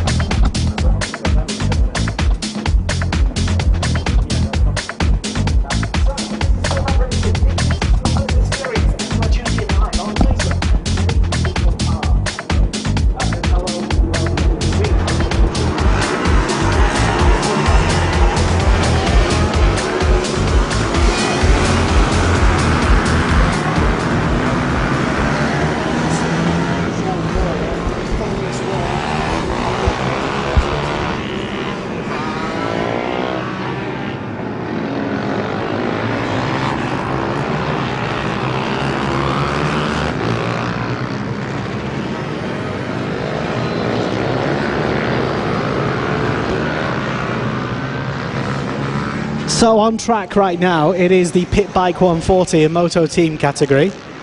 It's always nice to be heard over these PA speakers, I suppose, isn't it, Alex Raby? Mixed grid, Pit Bike 140 and Moto Team race. 14 laps scheduled of this 1.2 kilometre Red Lodge circuit. for the riders lining up here on the front row of the grid. Jamie King, the current championship leader in the Pit Bike 140 category. Alongside him, Alex Vella, unbeaten last time out. He sits fourth in the standings overall, having only taken part in 2 of the rounds, including a 40-point score at Red Lodge at round 2. Third row of the grid, James Blackburn in third position in the championship standings and on the starting grid, unbeaten in class here in April. He was superb on that occasion for the 75 championship points. He's third in the standings. Alongside him on the second row of the grid, James Ansell. Third row of the grid, Ryan Vickers and Ben Pascoe, the latter of whom missed round 4 but sits second in the series standings. The fourth row of the grid sees the first of the Moto Team riders, Will Howarth, who was unbeaten in class in that category in April. Alongside him, Sam Clowes, and then rounding out the top 10, Sean Whittaker and Ian Jackson. The top 2 in the Moto Team Championship standings, Darren Anderson and Fraser Kinnaird, both out of the top 10 in 11th and 12th on the grids.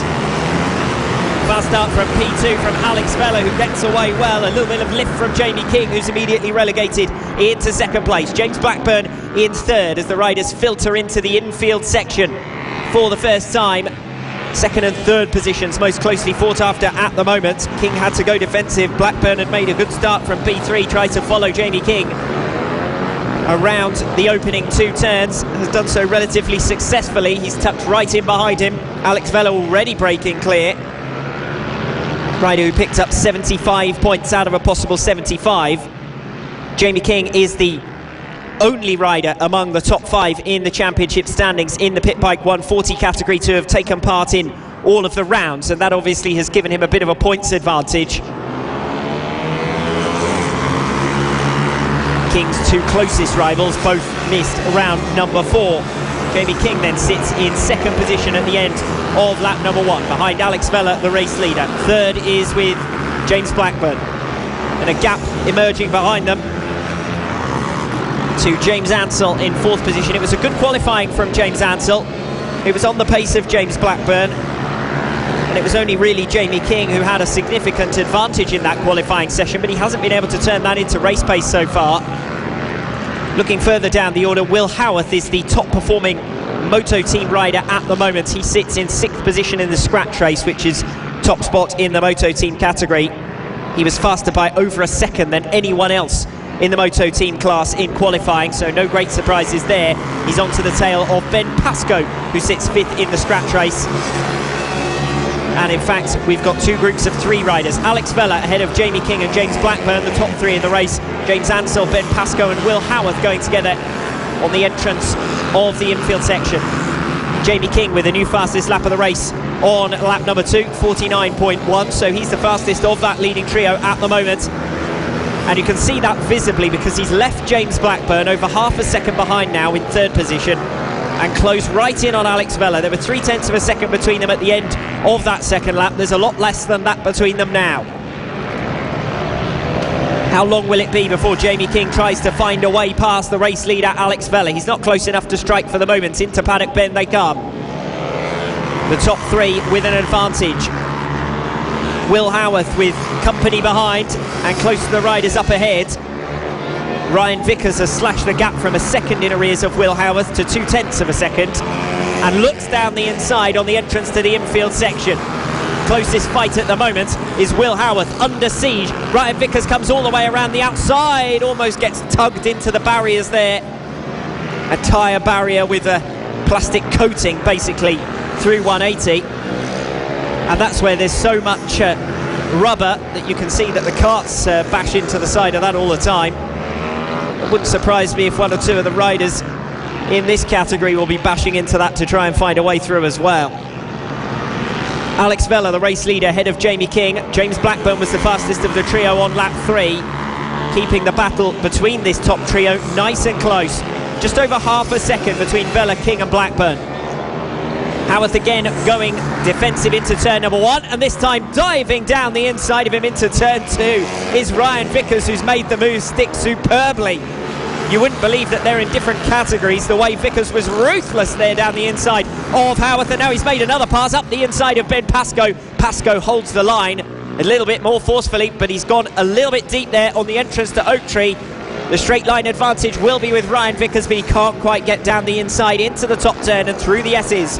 It will be Ben Pascoe who holds on to P5. Good racing though from Ryan Vickers to pass Will Howarth, and he thought, you know what, I'll go for 2 in 1 lap. And he's still not too far behind Ben Pascoe. The top 3 still packed together with half a second between them. And still a close race behind between Ben Pascoe in 5th and Ryan Vickers in 6th. Vickers made the move down the inside on turn 2 to pass Will Howarth a lap ago. He couldn't quite get alongside Ben Pascoe there. First of the lap traffic for Vella, King and Blackburn. King closing once again on Alex Vella. There was less than 1/10 of a second between them at the end of lap number 5. Still 7 laps to go, and the way the top 3 are packed together within a second of one another, this race could be going right to the checkered flag. We do see some sensational action from the pit bike 140s. That's been a trend throughout the season with various riders coming and going, but each of the races have proven exceptionally entertaining, particularly with the split grid, because the Moto team riders get involved and get in the mix as well. Perhaps a little less so in this race so far, although Will Howarth sits up in 6th position now at the expense of Ben Pascoe, who sets his slowest lap of the race there, 51.2, and drops back down to 7th position. Pascoe, who sits 2nd in the championship standings, was Jamie King's main rival at the opening round of the season in Clandau, but since then has been tailed off and missed the last round last time out in Tattershall. Ben Pascoe sitting 7th in the race. Being passed by Will Howarth isn't a great problem in the context of the championship, of course, because they're in separate classes. Howarth, the Moto team leader, with the fastest lap of the Moto team race so far, a 49.9. Alex Vella crosses the line up front at the end of 7 laps with a new fastest lap of the race, a 48.9. Jamie King with a 49.1. James Blackburn a 49 flat, and James Ansell a 49.2. Look at that for similar pace among the top 4 in the race. Ryan Vickers further back in 5th position has continued to be dropped by James Ansell since clearing Will Howarth and Ben Pascoe, so it doesn't look as though Ryan Vickers has the pace to move up from P5, but he's back to the position that he started on the grid now. 5th place for Ryan Vickers. And in fact, looking at it, aside from the top 2, all of the riders are in the top 5 are in their grid positions, but we've seen plenty of overtaking and plenty of position changes. And we've got a game of chess being played out up front here. Jamie King closing in on Alex Vella once again. But can he find a way through? Each time he gets right onto the tail of Alex Vella, the number 621 just sprints clear again with another new fastest lap of the race. It's as though he's holding back the pace of this race. Jamie King right on his tail. James Blackburn is with him. Vella looks over his shoulder. King's the closest he's been for ages. Thinks about a dive down the inside into the top turn, but can't get there. Also has to think about defending against James Blackburn whilst going after the race leader Alex Vella. The top 3, who've been separated by less than a second throughout this race, come back down into Paddock Bend. Jamie King looking to the outside line on Alex Vella into turn 1. Vella still has the inside line. King can't go for the cutback, can't fit down the inside into turn 2. Settles back in to 2nd position as they go through this infield section. Still Vella from King from Blackburn. King the fastest of the 3 last lap around. Clocked up just a 1/10 of a second behind over the start-finish line at the end of lap 9. James Ansell, an increasingly isolated 4th position, dropping 7/10 of a second back from the lead trio, but not really able to drop Ryan Vickers much more than the 2.5 seconds that there already is to differentiate between the 2 of them. Will Howard still top in terms of Moto team riders. Ben Pascoe, Sam Clowes, Sean Whittaker and Ian Jackson rounding out the top 10. The top 3 coming around turn number 1. No opportunity to pass on the entrance to the infield section, with a stricken rider on turn 2. Under yellow flags, of course. James Blackburn with the inside run coming off 180. Not a good enough run to get the better of Jamie King. But James Blackburn was the fastest of this group last lap around. They're taking it in turns to set the pace. A new fastest lap of the race from James Blackburn on lap 10, a 48.7. The pace is getting absolutely relentless now. They're on qualifying pace. Vela leading. Which way will he go on the back marker? Sensibly goes down the inside into Paddock Bend. That gives him the inside run. But they're side by side for second and third positions. James Blackburn can't quite get there. Jamie King holds on for the moment, but now the closer fight is for second and third. Just the way things panned out in terms of the back marker has given Alex Vela a bit of breathing space. Can he capitalise on it, hold on to it, and go on for the victory from here? We're on to the final lap. And it doesn't look as though Alex Vela is going to be caught. After a 75-point score in Tattershall unbeaten, Alex Vela looks set to make it a fourth successive win in the Pit Bike 140 category. He comes on to the Simpson Straight ahead of Jamie King and James Blackburn. And in the end, there are going to be no position changes here. There'll be a drag race down to the line for second place between King and Blackburn, but King holds on. Vela wins it by half a second over Jamie King, who was the fastest of the trio on the final lap, but had lost too much ground around Paddock Bend on the penultimate lap, negotiating lap traffic. Second place then King, third to James Blackburn. 11 seconds back from that three-way fight up front. Ryan Vickers takes fourth position. Will Howarth is the top Moto team rider as he comes home fifth in the scratch race, so that's 25 championship points for him that will extend his series lead in the Moto team class. And all but one of the remaining riders in the top 10 in the scratch race were Pit Bike 140 riders. Ben Pascoe relegated backwards as the race went on, not great in the context of the championship for him, with James Blackburn finishing up in third and Pascoe dropping down to sixth position. Sam Clowes taking seventh, Sean Whittaker in eighth, Ian Jackson in ninth, and the second of the Moto team runners taking the second step on the podium in race number one in the Moto team class. Darren Anderson rounds out the top 10 in the scratch race. Third position in the Moto team class going to Fraser Kinnaird, narrowly ahead of Simon Clowes. Fantastic stuff. Thank you very much to Alex Raby, and we will have more fantastic Pit Bike 140 and Moto team races coming tomorrow. Race number 2 and race number 3 are happening. But that was the filmed race today, so what a race it really was. I mean, some fantastic action, and it seems that a lot of people, almost as if you kind of know that it's being filmed, because they seem to be putting on a bit of an extra show. I don't know, maybe it's just the natural kind of brilliance that these Cool FAB-Racing British Mini Bikes Championships provides. Who knows? Anyway, we've had loads of comments come in on our live Facebook stream today. Hello, thank you very much. If this is your first experience of the Cool FAB-Racing British Mini Bikes Championship, hello and welcome. Yes, we are the original and best, and we are the official partner series to the British Superbike Championship, and we are loving attending the BSB rounds with the winning riders going to the BSB rounds, and lots of famous faces from BSB who started here in this paddock, including one of the lads who's racing shortly after this next race, Brad Ray, who's coming up very shortly. We've got to try and drag him into the commentary box. That's if you're listening, Brad, come up to the commentary box. We want a word. Right, so thank you very much, as I say, to all the comments. Peter Ansell tuned in live on Facebook, one presumes, to cheer on James Ansell in the 140. You seemed to pull into the pits on that last race. I'm not too sure on that, but hello, Peter, anyway. Hello to Mandy and Jenny, who's still tuned in as well, and it's at Cool FAB-Racing on Facebook and Cool FAB-Racing on Twitter as well. You can probably hear the next set of riders out on track already as we get ready with Alex Raby for the first race in the Mini GP 70s.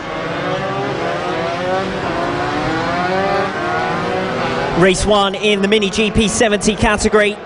Current championship leader Joshua Watley sits out this round, the winner in 3 of the rounds so far this season. And that really opens up the avenue for his main rival in the series standings, or main rivals, I should say, in the series standings, to try and make up some of the lost ground from the opening 4 rounds of this campaign. Brodie Crockford the closest, 43 points back, but he sits in 4th position on the grid here.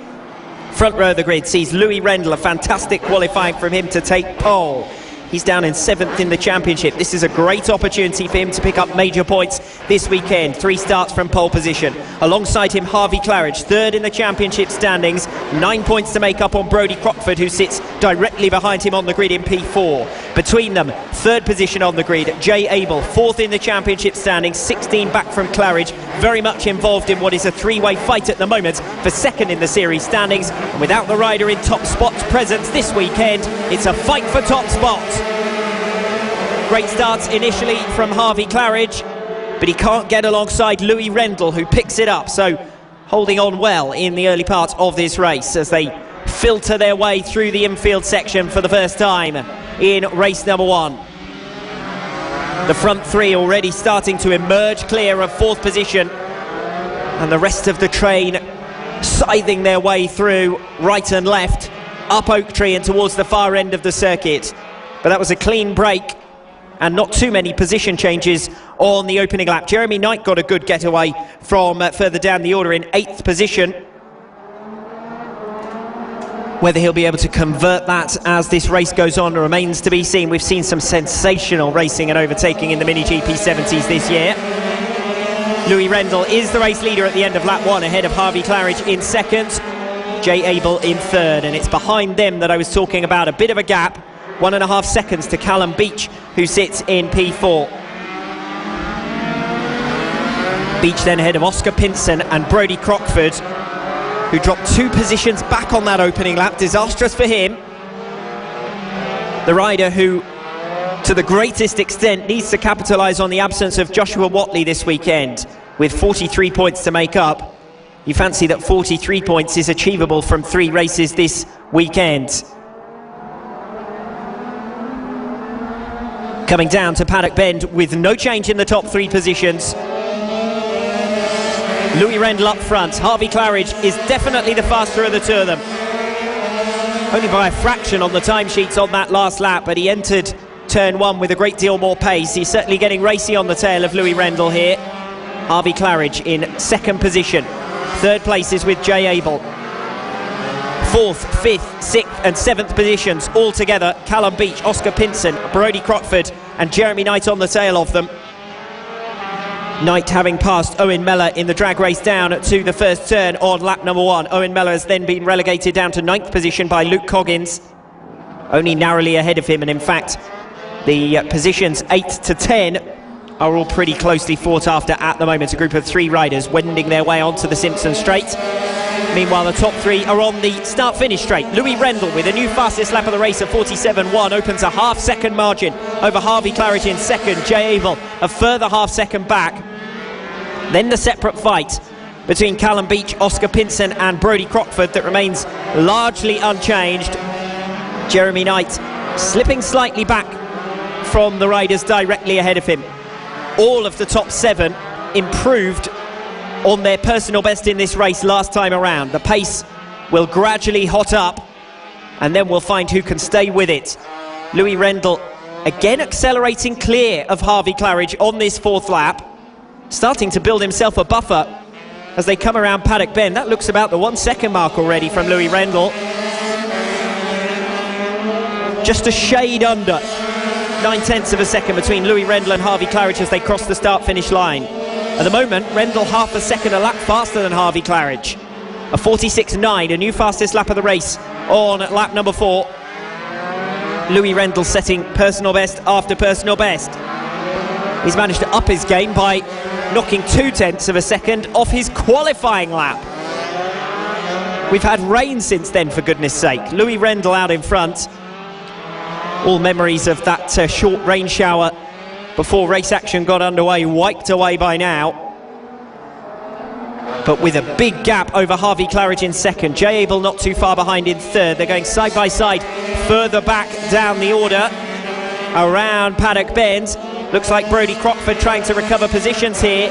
He's thinking about a move down the inside into turn number 1. He can't quite get alongside Oscar Pinson, who maintains that 5th position. But Pinson's run wide, and I don't know whether that's a mechanical or whether that was just a misjudgment. Around Senna, Pinson running too deep. And Brodie Crockford comes through then for 5th position. Pinson rejoins, having gone through the cut-through, and rejoins still ahead of Jeremy Knight, but he has released Brodie Crockford, who was about to make that overtake, and I think Pinson must have just ran wide there, under pressure from Brodie Crockford, who was challenging for 5th position. That's released Crockford. Now, has he got the pace to close back in on Callum Beach? Half race distance completed. Louis Rendell, 2 seconds clear now of Harvey Claridge and Jay Abel. They're still close together in the fight for 2nd and 3rd positions and trading fastest laps as well. Jay Abel gaining 0.2 of a second on Harvey Claridge on that previous lap to resume the fight for 2nd. Jeremy Knight is now right on the tail of Oscar Pinson, and down the inside of Pinson makes the move to come through for 6th position. So Oscar Pinson has lost 2 positions in the last 2 laps as they come towards the far end of the circuit once again on lap number 7. Louis Rendell comfortably ahead here of Harvey Claridge in 2nd, Jay Abel in 3rd. Abel seems to have dropped back a little bit on that lap. He has indeed. It's over a second now, the gap between each of the first 3 riders, and then a 5-second gap to Callum Beach, ahead of Brodie Crockford in 5th and Jeremy Knight in 6th. Knight still under pressure from Oscar Pinson, who he passed last lap, and we've got a faller. That's Brodie Crockford who's gone down. He's straight up to his feet. He's furious with himself. Will he be able to reboard that machine and continue on the race? We've got another faller under yellow flags before the faller, and I'm hearing that we may have a red flag situation here because we've lost 3 riders in the matter of 3 turns, and there is the red flag. That's now confirmed, and the race is stopped with 5 laps remaining. Now we wait for the official verdict on what that's going to mean in the context of the race. We had passed half race distance at the time of the stoppage. 1st, 2nd and 3rd positions looked largely settled, but Brodie Crockford was closing in on Callum Beach before falling, coming off centre and through the infield section. And then it started to get all a little bit too messy through that infield section. The twists and turns that, well, not all of the classes raced on last time we were here in Red Lodge, but they have done this side and this time, and that has brought out a red flag and a stoppage in race number 1 in the Mini GP 70s.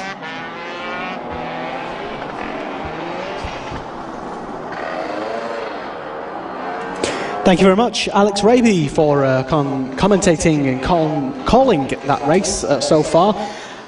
With 4 laps to go, we await to see what happens, if there will be a restart or not. Either way, we will tell you.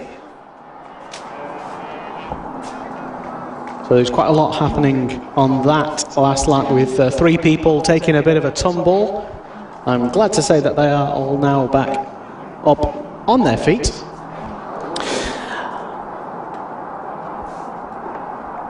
So we don't know if there's been just some spillage somewhere. There is some, yeah, there is some sand being laid down at the hairpin. 180. And this little stoppage gives us a perfect opportunity to dip into the comments on Facebook. Let's see how harsh people have been. No, I'm sure they're all very nice, really. Yes, lots of nice comments flooding in. A comment flooded in from lots of parents listening and tuning in live. We're doing visual radio, so it's not exactly video. We don't do it to the same high standards of Alan Taddyey's TDI Media and his drone. Hi, Alan. But we do our best with our live radio stream. And a big hello to everybody who's tuned in from the Facebook British Superbike Championship group on there, and to everybody else who I've been, let's say, spamming politely, and to Ziggy Archer, Fatboy Finn, Elsie, Peter Ansell, people who just liked the live stream, and do share the live stream as well, because it does help the championship and it does help raise your child's awareness as well, because obviously the more likes and the more views our live streams get, then who knows? I mean, who knows who's the next BSB star? With Alan Taddyeye filming these things, millions of views. next week. It could happen, and it could be your rider who is front and centre. So all incentives are to share. Would be the main point there. So still no word yet as to. I think we've actually had a checkered flag, but no official word yet. Roger Keys. He's trying to die, and that. So the rolling hands, I thought that might have meant we're going again, but then the no. I don't know whether he was doing the Macarena or whether we're getting. No, I'm presuming it's a declared result with 50% of the race having been completed, but we're not getting an answer. So it was just the Macarena. Have you got that one queued up already, Lester, or he has lost for Spanish 90s dance classics as you were for words a few moments ago? Yeah, well, the amount of cheesy songs that people have heard in the paddock from my PA system would probably suggest to everybody that I do in fact have that song. But do you include DuckTales among that, or is that not one of the cheesy songs? Don't get me started on DuckTales, because I'll do it. I will. I have that on standby. But go on then, Alex. Alex knows the words. He's run off. Okay, fair enough. So this is Cool Fab Racing. My name is Lester, and there's sweeping happening on track right now as we will come back. We will come back and we will get ready for the next race, which is the Pit Bike Open first race, which is going to be filmed, and hopefully Brad Ray and co can put on a fantastic, I have no doubt that they will put on a fantastic race for us. That's coming up next. The original and best British championships for mini bikes. This is Cool Fab Racing from Red Lodge.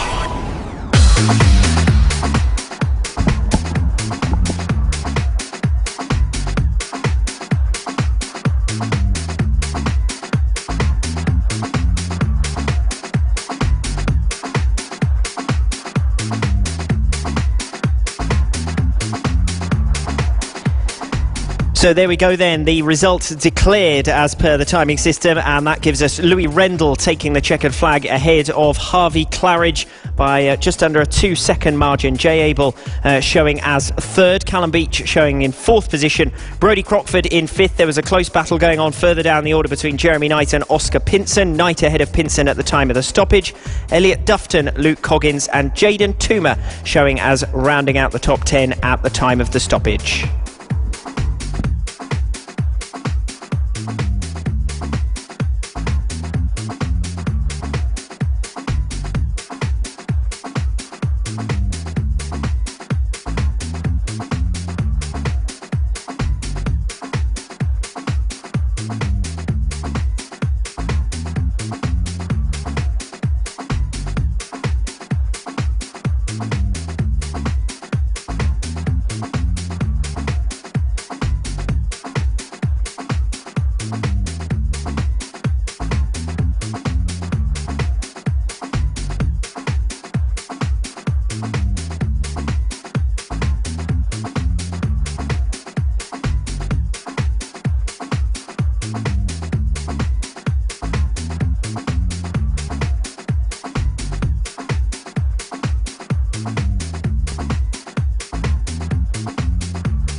Fab Mini Bike Championships, live from Red Lodge. And we are back, yes, in time for the Pit Bike Open race that you can probably hear out on track right now. A couple of sighting laps just to make sure that all the liquid that was on track is now safe to ride on. And this one should be, let's say, pretty good to watch. I don't want to overhype anything, but I think I already did.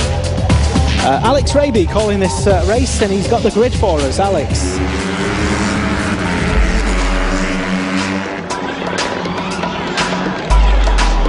The Pit Bike Open category has been one of the most highly anticipated here this afternoon. Race number 1 now on the circuit. And with 4 of the top 5 in the championship standings sitting out this round, Max Cook has a golden opportunity to march on towards the title. With the inclusion of Brad Ray in the lineup, should spice things up somewhat. The two will line up alongside one another, having been 1/100th of a second from one another in qualifying. Max Cook just about taking pole position. Brad Ray, though, will start alongside him. The second row of the grid, Richard Holmes-Williams starts in P3, making his second appearance of the season. Half a second he was back from the top 2 in qualifying.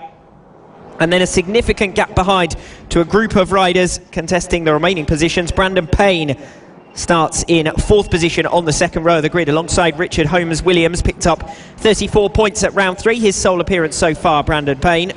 Third row of the grid, Will Howarth on the number 96 bike and Josh Ingram alongside him. Ingram missed last round, returns to Cool FAB-Racing for round 5 of the 2017 British Mini Bike Championship. 4th row of the grid, Jack Walters and Felix Hearn. 5th row, Callum Wybrow and Craig Walker, who round out the top 10. And completing lineup, Greg Pym and Michael Harrington.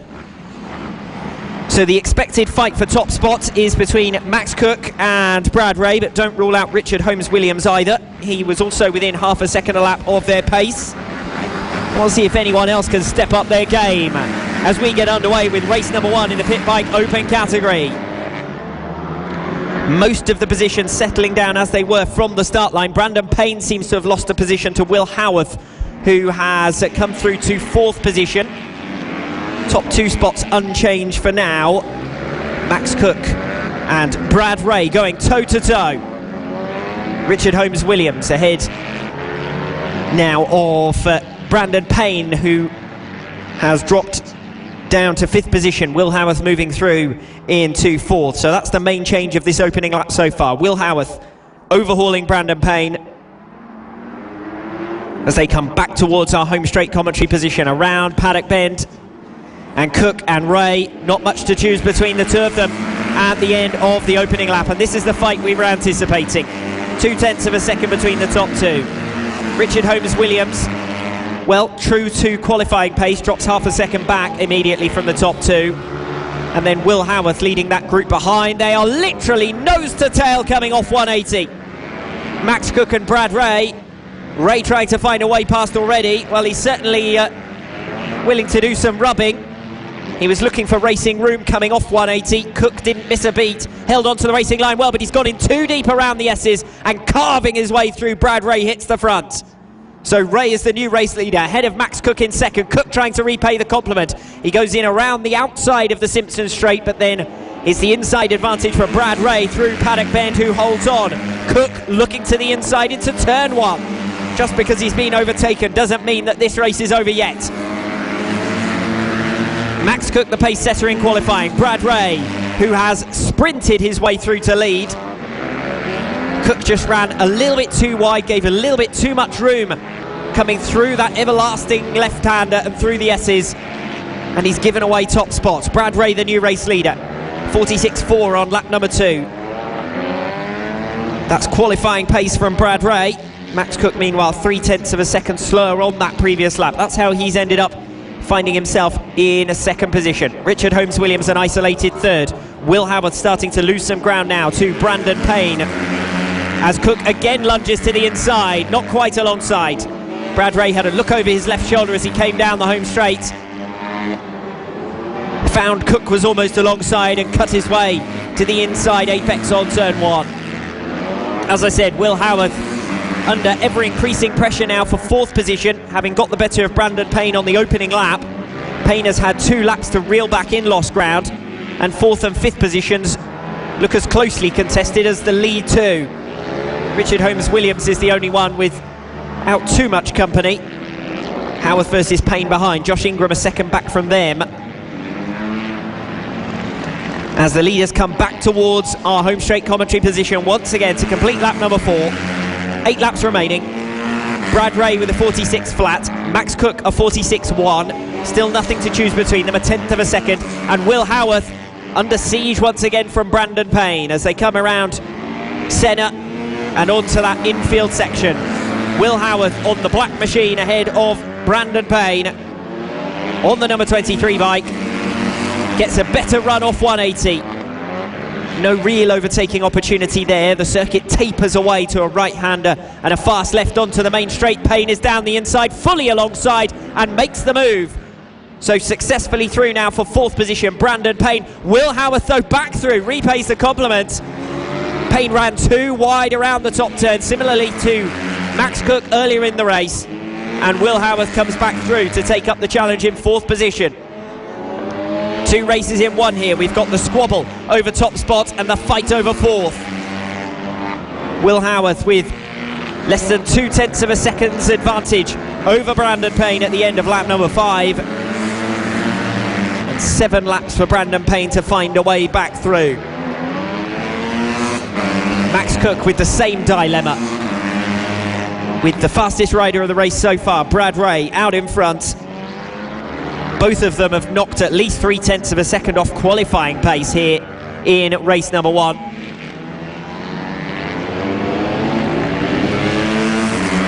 Less than a bike length between them as they head down into turn 1. Not quite alongside Max Cook, but it is a new fastest lap of the race, a 45.9. Brad Ray keeping the pace with that, a 46 flat out in front. So less than a 1/10 of a second between them as they came over the line, and you could tell that. Ray is having to look over his shoulder at least 2 or 3 times a lap to check on the progress of Max Cook. Cook dives down the inside into the top turn. He's made the move.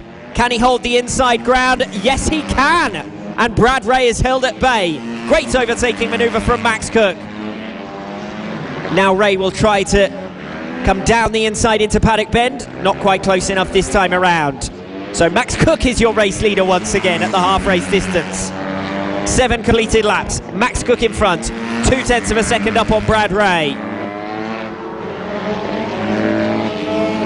I'd said that he'd had to have a couple of good looks over his shoulder to check on the progress of Max Cook. Now that he's been overhauled by Cook, he seems the faster of the 2. Willing to go so close to his rival through 180. Not many riders have really tagged onto the back of someone else through there without ending up going straight up the back of them. Cook the leader, Ray in second. They are 5 seconds clear now of Richard Holmes-Williams in 3rd. Will Howarth in 4th in a separate squabble with Brandon. Howarth was the faster of the 2 last time around to open a half a second margin. Fight for 8th and 9th positions as well between Callum Wybrow and Felix Hearn. It's another new fastest lap of the race from Max Cook out in front, but Brad Ray sets a new personal best, so he's going with Cook here. And again, willing to get so close down the inside into 180. Can't be much more than a tyre's width between them. But still, Cook has that crucial bike length going into the top turn, and unless he makes a similar mistake to what he did earlier on when he just ran wide through the S's and left too much room, Brad Ray is going to have to pull off something really special to get past Max Cook. Cook's the championship leader in this pit bike open category. Coming through against lap traffic, he couldn't quite get past into turn 1. He's held at bay as well into turn 2. And that's given Brad Ray a bit of a chance because he was 0.4 of a second back last time over the line. Cook leading, Brad Ray in second. The fight we were anticipating, the fight that had been built up so dramatically in advance of race number 1, is still going toe-to-toe up front. Brad Ray, he got a good run up Oak Tree, but he couldn't quite get alongside into the top turn. So it's still Max Cook who leads. We're under yellow flags through the infield section. Is that Brandon Payne who's gone down coming towards Oak Tree. We'll find out next time they come around the start-finish line, but up front, it's you dare not take your eyes off this battle among the top two. 0.3 of a second between Max Cook and Brad Ray. Cook is held up going into 180. Ray has the advantage coming off it. Through and onto Oak Tree once again. Ray's been getting brilliant speed off that left-hander, but he hasn't really had the momentum down the straight. Confirmed that was Brad Payne. I suspected that it was on the green number 23 bike coming off 180. He came off quite literally. He is back on board. He is circulating again. He's down in 7th position. So that will have cost him about 20 seconds, that fall, but he has remounted to continue on with his race. It gives Will Howarth a bit of breathing room from 4th position as they come into the final lap now. 0.2 of a second between Max Cook and Brad Ray. Is there time for the rider of the number 28 bike to strike? Less than a bike's length between them as they came off 180. Max Cook just losing a bit of control. Brad Ray then having to back it off so as not to go up the back of him. That's how close the two of them were running through the S's for the final time. The final time in race number 1 at least. Still 2 races of this to go.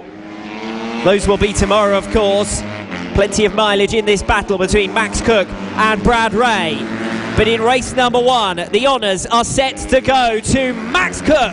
Cook takes the checkered flag. Ray home in 2nd.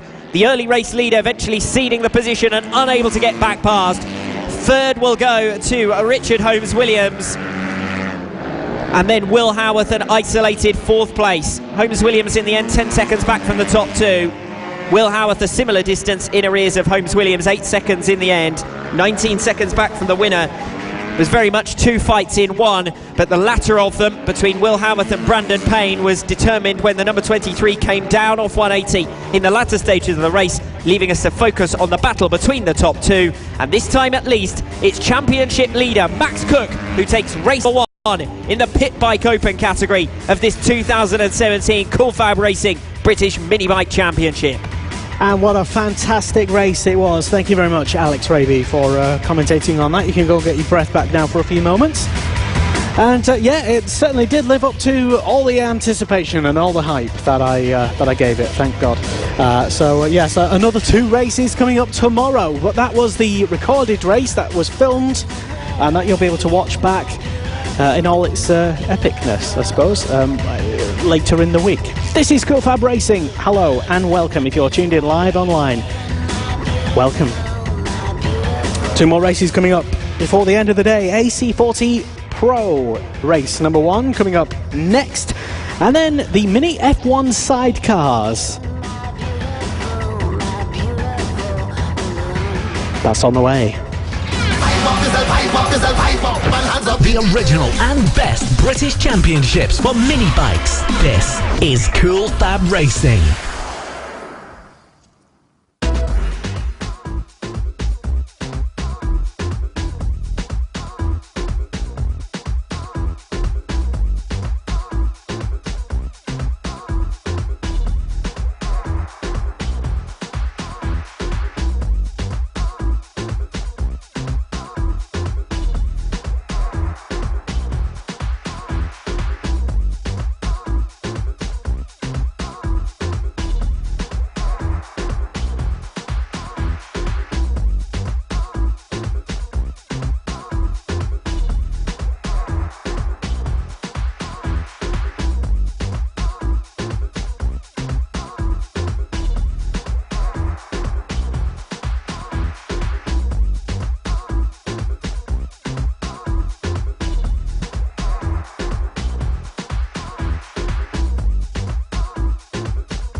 Original and best British championships for mini bikes. This is Cool Fab Racing from Red Lodge.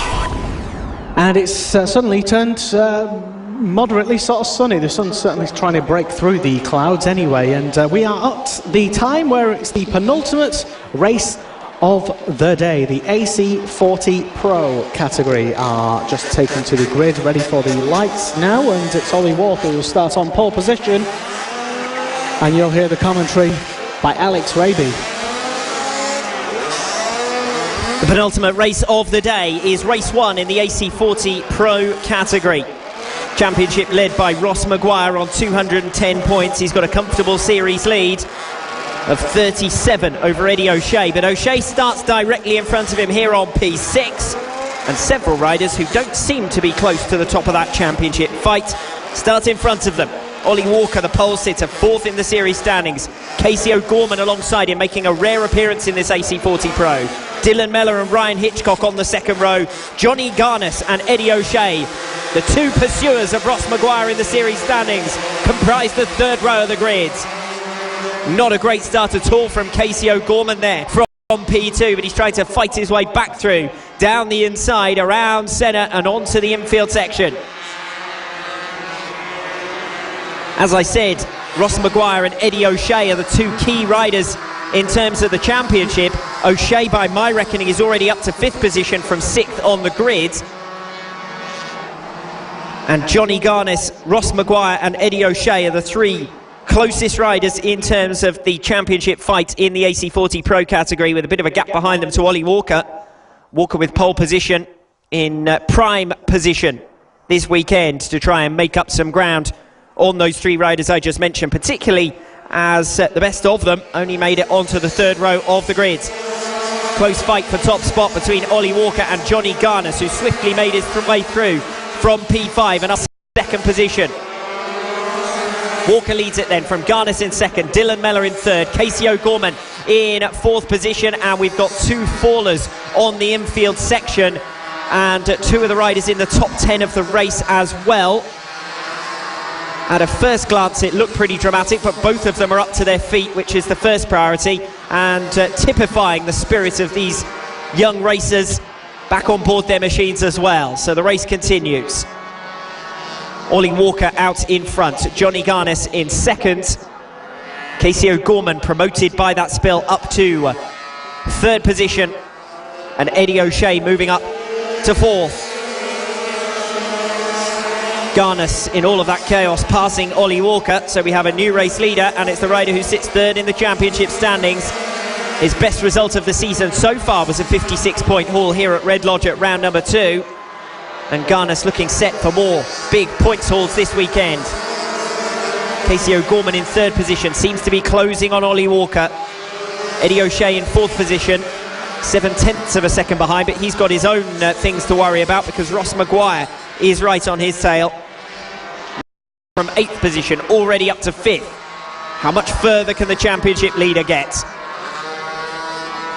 Maguire didn't have a particularly high point scoring round last time out at Tattershall, but picked up plenty of points, particularly at rounds 1 and 3 of this 2017 campaign. Unbeaten, in fact, at round number 1. Maguire has now made his way past Eddie O'Shea to complete lap number 3 up in 4th position. And visibly the top 5 all within just over 2 seconds of one another. The pack really closing up here. Casey O'Gorman, the fastest rider on the circuit last lap around with a 49.6, and he is now trailing Ollie Walker, and quite forcefully so as well. He was looking for a way through around 180. Garnes from Walker, O'Gorman, Maguire and O'Shea in a group together up front, particularly the top 4. All the way around the outside goes Casey O'Gorman, trying to find a way through into 2nd position. Not quite. He's also got to defend against Ross Maguire. This could enable Johnny Garnes to break away, because O'Gorman is having to defend against Ross Maguire whilst going after Ollie Walker for 2nd position. The top 4 providing some spectacular entertainment here. Offline slightly there, Ollie Walker. That's going to give Casey O'Gorman the run here off 180 if he can get it turned nice and early. Can't quite get alongside, and Ross Maguire was all over the back of him. Maguire, the fastest of this quartet last lap around with a 49.2. Faster than Ollie Walker's pole position lap time. But it's Walker who sits 2 positions ahead of him. Great news in terms of the championship. This result, if things stay as they are, would bunch everything up, but it doesn't look like things are going to stay as they are, because already Casey O'Gorman has been dropped down to 4th position by Ross Maguire, and his march continues as he's now right on the tail of Ollie Walker. And dives down the inside into turn 2, side by side as they start the infield section. Walker is pushed offline. O'Gorman tries to go all the way around the outside of him, and in the matter of 2 turns, Ollie Walker goes from 2nd to 4th. And now looking for the race lead is Ross Maguire. This has been spectacular from Ross Maguire from 8th position. Up to challenge the race leaders. Johnny Garnes then out in front. He got the better of Ollie Walker early on. Walker's now been relegated down the order to 4th position. Casey O'Gorman somewhat opportunistically capitalising on that move from Ross Maguire to come through for 3rd. Maguire is now after the race leader. Johnny Garnes in his sights. He's not going to be close enough to strike down into turn number 1 on lap 7. 0.2 of a second still the advantage for Johnny Garnes over Ross Maguire in 2nd. 3rd place Casey O'Gorman. Ollie Walker starting to drop back now from the top 3, and Eddie O'Shea gaining on him last lap around by 0.7. Maguire seems to be getting held up here by Garnes, particularly through the infield section, and it's Casey O'Gorman who's going to benefit from that the most, unless Maguire can quickly dispatch Garnes. O'Gorman will be back on the tail of Ross Maguire. Excellent racing between these top 3, and Ollie Walker, to be fair as well, he played his part particularly in the early laps. Maguire almost alongside there coming down Simpson Straight, but it's still Johnny Garnes who has the muscle advantage and has the position as well. Garnes, Maguire, O'Gorman, half a second between them. Garnes holding on as Ross Maguire thought about a move down the inside into turn 2, couldn't make a move. Not quite alongside, and you daren't risk a move from too far back. O'Gorman's got a good run off 180, but not good enough to get alongside Ross Maguire. Now they're encountering lap traffic, and this is going to throw things completely into the wind. Ross Maguire holding on to 2nd place. Looked like Casey O'Gorman caught the back marker at the wrong time there, but he's made up any lost ground immediately. And Maguire having to go defensive. The focus, the entire focus on this battle between the top 3, because any one moment could change things completely. But no change in the run down to the checkered flag, and it's Johnny Garnes who wins ahead of Ross Maguire in 2nd, Casey O'Gorman in 3rd. Ollie Walker eventually drifting a little way from the top 3, finishes the 2nd back in 4th. Eddie O'Shea, not a bad result for him in terms of the championship, but a great one for Ross Maguire, because his main rivals Eddie O'Shea and Ollie Walker were behind him, and Ross Maguire, who is 37 points up on Eddie O'Shea and 49 clear of Johnny Garnes, won't be too disappointed to have finished 2nd to Garnes in race number 1 in the AC40 Pro. Garnes the winner then, ahead of Maguire. O'Gorman keeping that one interesting, tight between the top 3. Ollie Walker played his part as an early race leader, eventually finishing 4th, and Eddie O'Shea 2nd in the championship, tries his very best for a damage limitation ride, but what an effort that was from Ross Maguire to come through from 8th to 2nd in race 1 in the AC40 Pro. Fantastic stuff. Yes, thank you very much, Alex Raby, our commentator for this weekend.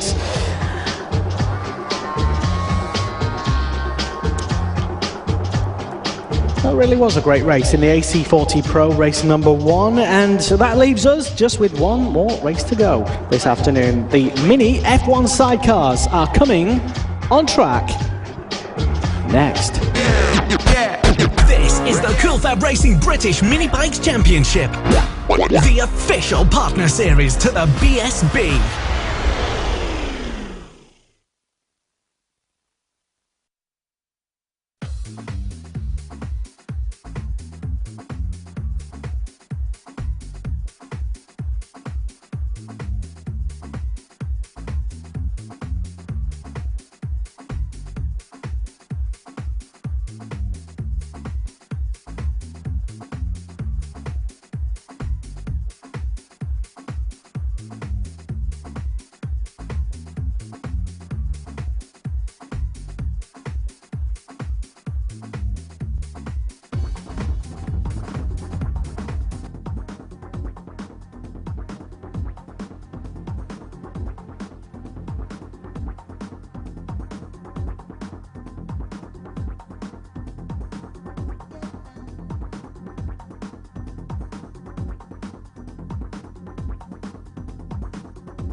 And welcome back.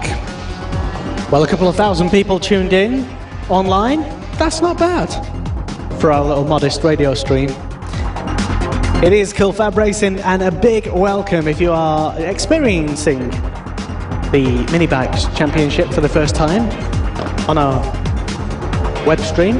You're more than welcome to actually come to some of the events that we have left in the championship.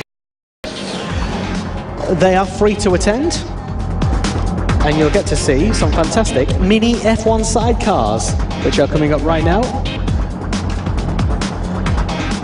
On pole position, it's Mick Williams. And it'll be Alex Raby talking you through it.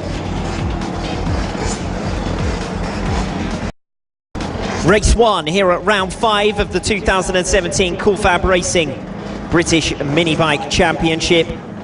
And it's the mini F1 sidecars lining up here. Unbeaten in 4 rounds so far in 2017. The number 20 outfit ridden by Mick Williams starts on pole. His nearest rival in the championship standings, albeit 87 points back. The number 17 outfit lights up alongside. Faster start actually for the number 17. All chaos breaks loose further down the field. We saw various mechanical problems and dramas during the qualifying session. This is the only race, or the only category, where the riders take what is effectively the shortcut between Senna and Oak Tree, missing out the 180. And I think as much as anything, that's to protect the barriers and the grass, because, well, sidecars don't go side by side through the infield. So sensible decision that they will cut through from Senna to Oak Tree. And that makes these shorter laps than they would otherwise be, and shorter laps than many of the other categories. Good race going on for 3rd position at the moment between the number 144 ridden by Mick Lee and the 76 ridden by Adrian Ems, that's just come storming through around the first turn up to 3rd position. No surprises up front. The top 2 in the championship standings are in their championship positions. The only real surprise, not a great getaway from the number 25 outfit by Paul Quarters. That's where the closest fight is in terms of the championship, between the 17 and the 25. So great start to this race for Danny Steiner and his number 17 outfit sitting in 2nd position, and we'll check on the progress of the 25 ridden by Paul Quarters as the race goes on, because you fancy he will be moving through the field. He has already got up to 6th position. Next up for him is the number 230 outfit ridden by Mark Palmer, that sits in 5th in the championship standings behind the 76 ridden by Adrian Ems. We've got a spinner at turn number 1. So if that's what happens on a fairly wide portion of the circuit, imagine what it would have been with the infield section as well. Close challenge further down the order, where we expected to see Paul Quarters coming through. Adrian Ems coming over the line. The challenge for 5th position, less than 1/10 of a second into turn 1. They go through the yellow flag zone, so no overtaking opportunity there. And the number 25 will have to reassault coming into the top turn. Paul Quarters Senior, the pilot of the number 25 outfit, chasing down the 230 ridden by Mark Parker. 5th and 6th positions. Coming on to the Simpson Straight once again. Quarters seems to have the speed, but gets held at bay, and he was really held at bay there on the Simpson Straight. You could see him having to back out of it when he got to the end of the straight, or even part way down it. He's going to go for a lunge down into turn 1, backs out of that one. The number 230 is riding the racing line well, and it's going to be tough here for the number 25 ridden by Paul Quarters to find a way through for this 5th position. That's where the fight is at the moment. The rest of the positions look largely sewn up.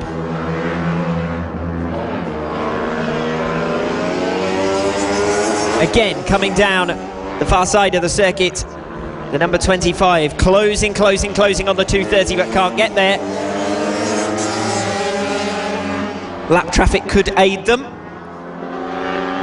as the number 3 in the championship standings at the moment, who dropped behind the number 17 last time out in Tattershall, tries to make its way back up the field following a very slow getaway from P3 on the grid. Dropped down as far as something like 8th or 9th. Checkered flag falls to the number 26, piloted by Mick Williams. Danny Stainer's number 17 over the line in seconds. Third place goes to the number 144 ridden by Mick Lee. 11.5 seconds between the top three. Close for 4th, 5th and 6th positions over the line. 5th and 6th, Mark Parker and Paul Quarters drawing in on Adrian Ems towards the checkered flag, but a very, very short sidecar race, it must be said. Less than 5 minutes in duration to complete those 6 laps. No surprises about the top 2, perhaps. The main surprise of race number 1, the number 25 outfit ridden by Paul Quarters, was clearly faster than the 2 outfits directly ahead, but they could find no way through and are relegated to 6th position. That doesn't do their championship standing any good at all. Mick Williams out on top, maintains his unbeaten run and extends it to 13 successive races in the Mini F1 sidecars. Fantastic stuff. Thank you very much, Alex Raby, for calling that race, as you have done for all of the afternoon as well. So we will be back with more on-track action tomorrow morning. Action with race number 2 in the AC40 Rookies gets underway around 10:35 a.m. Following a warm-up session for everybody. Then it's the Mini GP50's second race at around 10:50, followed by Senior Mini Motos. Junior LC40s follows that, Pit Bike 140 a Moto team. And then it's Mini GP50, Pit Bike Open, AC40 Pros and Mini F1 sidecars before lunch tomorrow, before doing it all again for the third and final race. Well, happening right now over at the hospitality area, it is the Ladies' Wine Afternoon. Yeah, hence the music. And later, a disco. Yes, I don't know what sort of disco it is. I'm not in charge of it, not responsible for it. It's John Bingham. So you're more than welcome to head over to the hospitality area later on this evening for a disco. Thank you very much for tuning in online. This has been a motorsport media production for Cool Fab Racing, Cool Motor Racing, and we will do it all again tomorrow. Thank you very much. And join us again.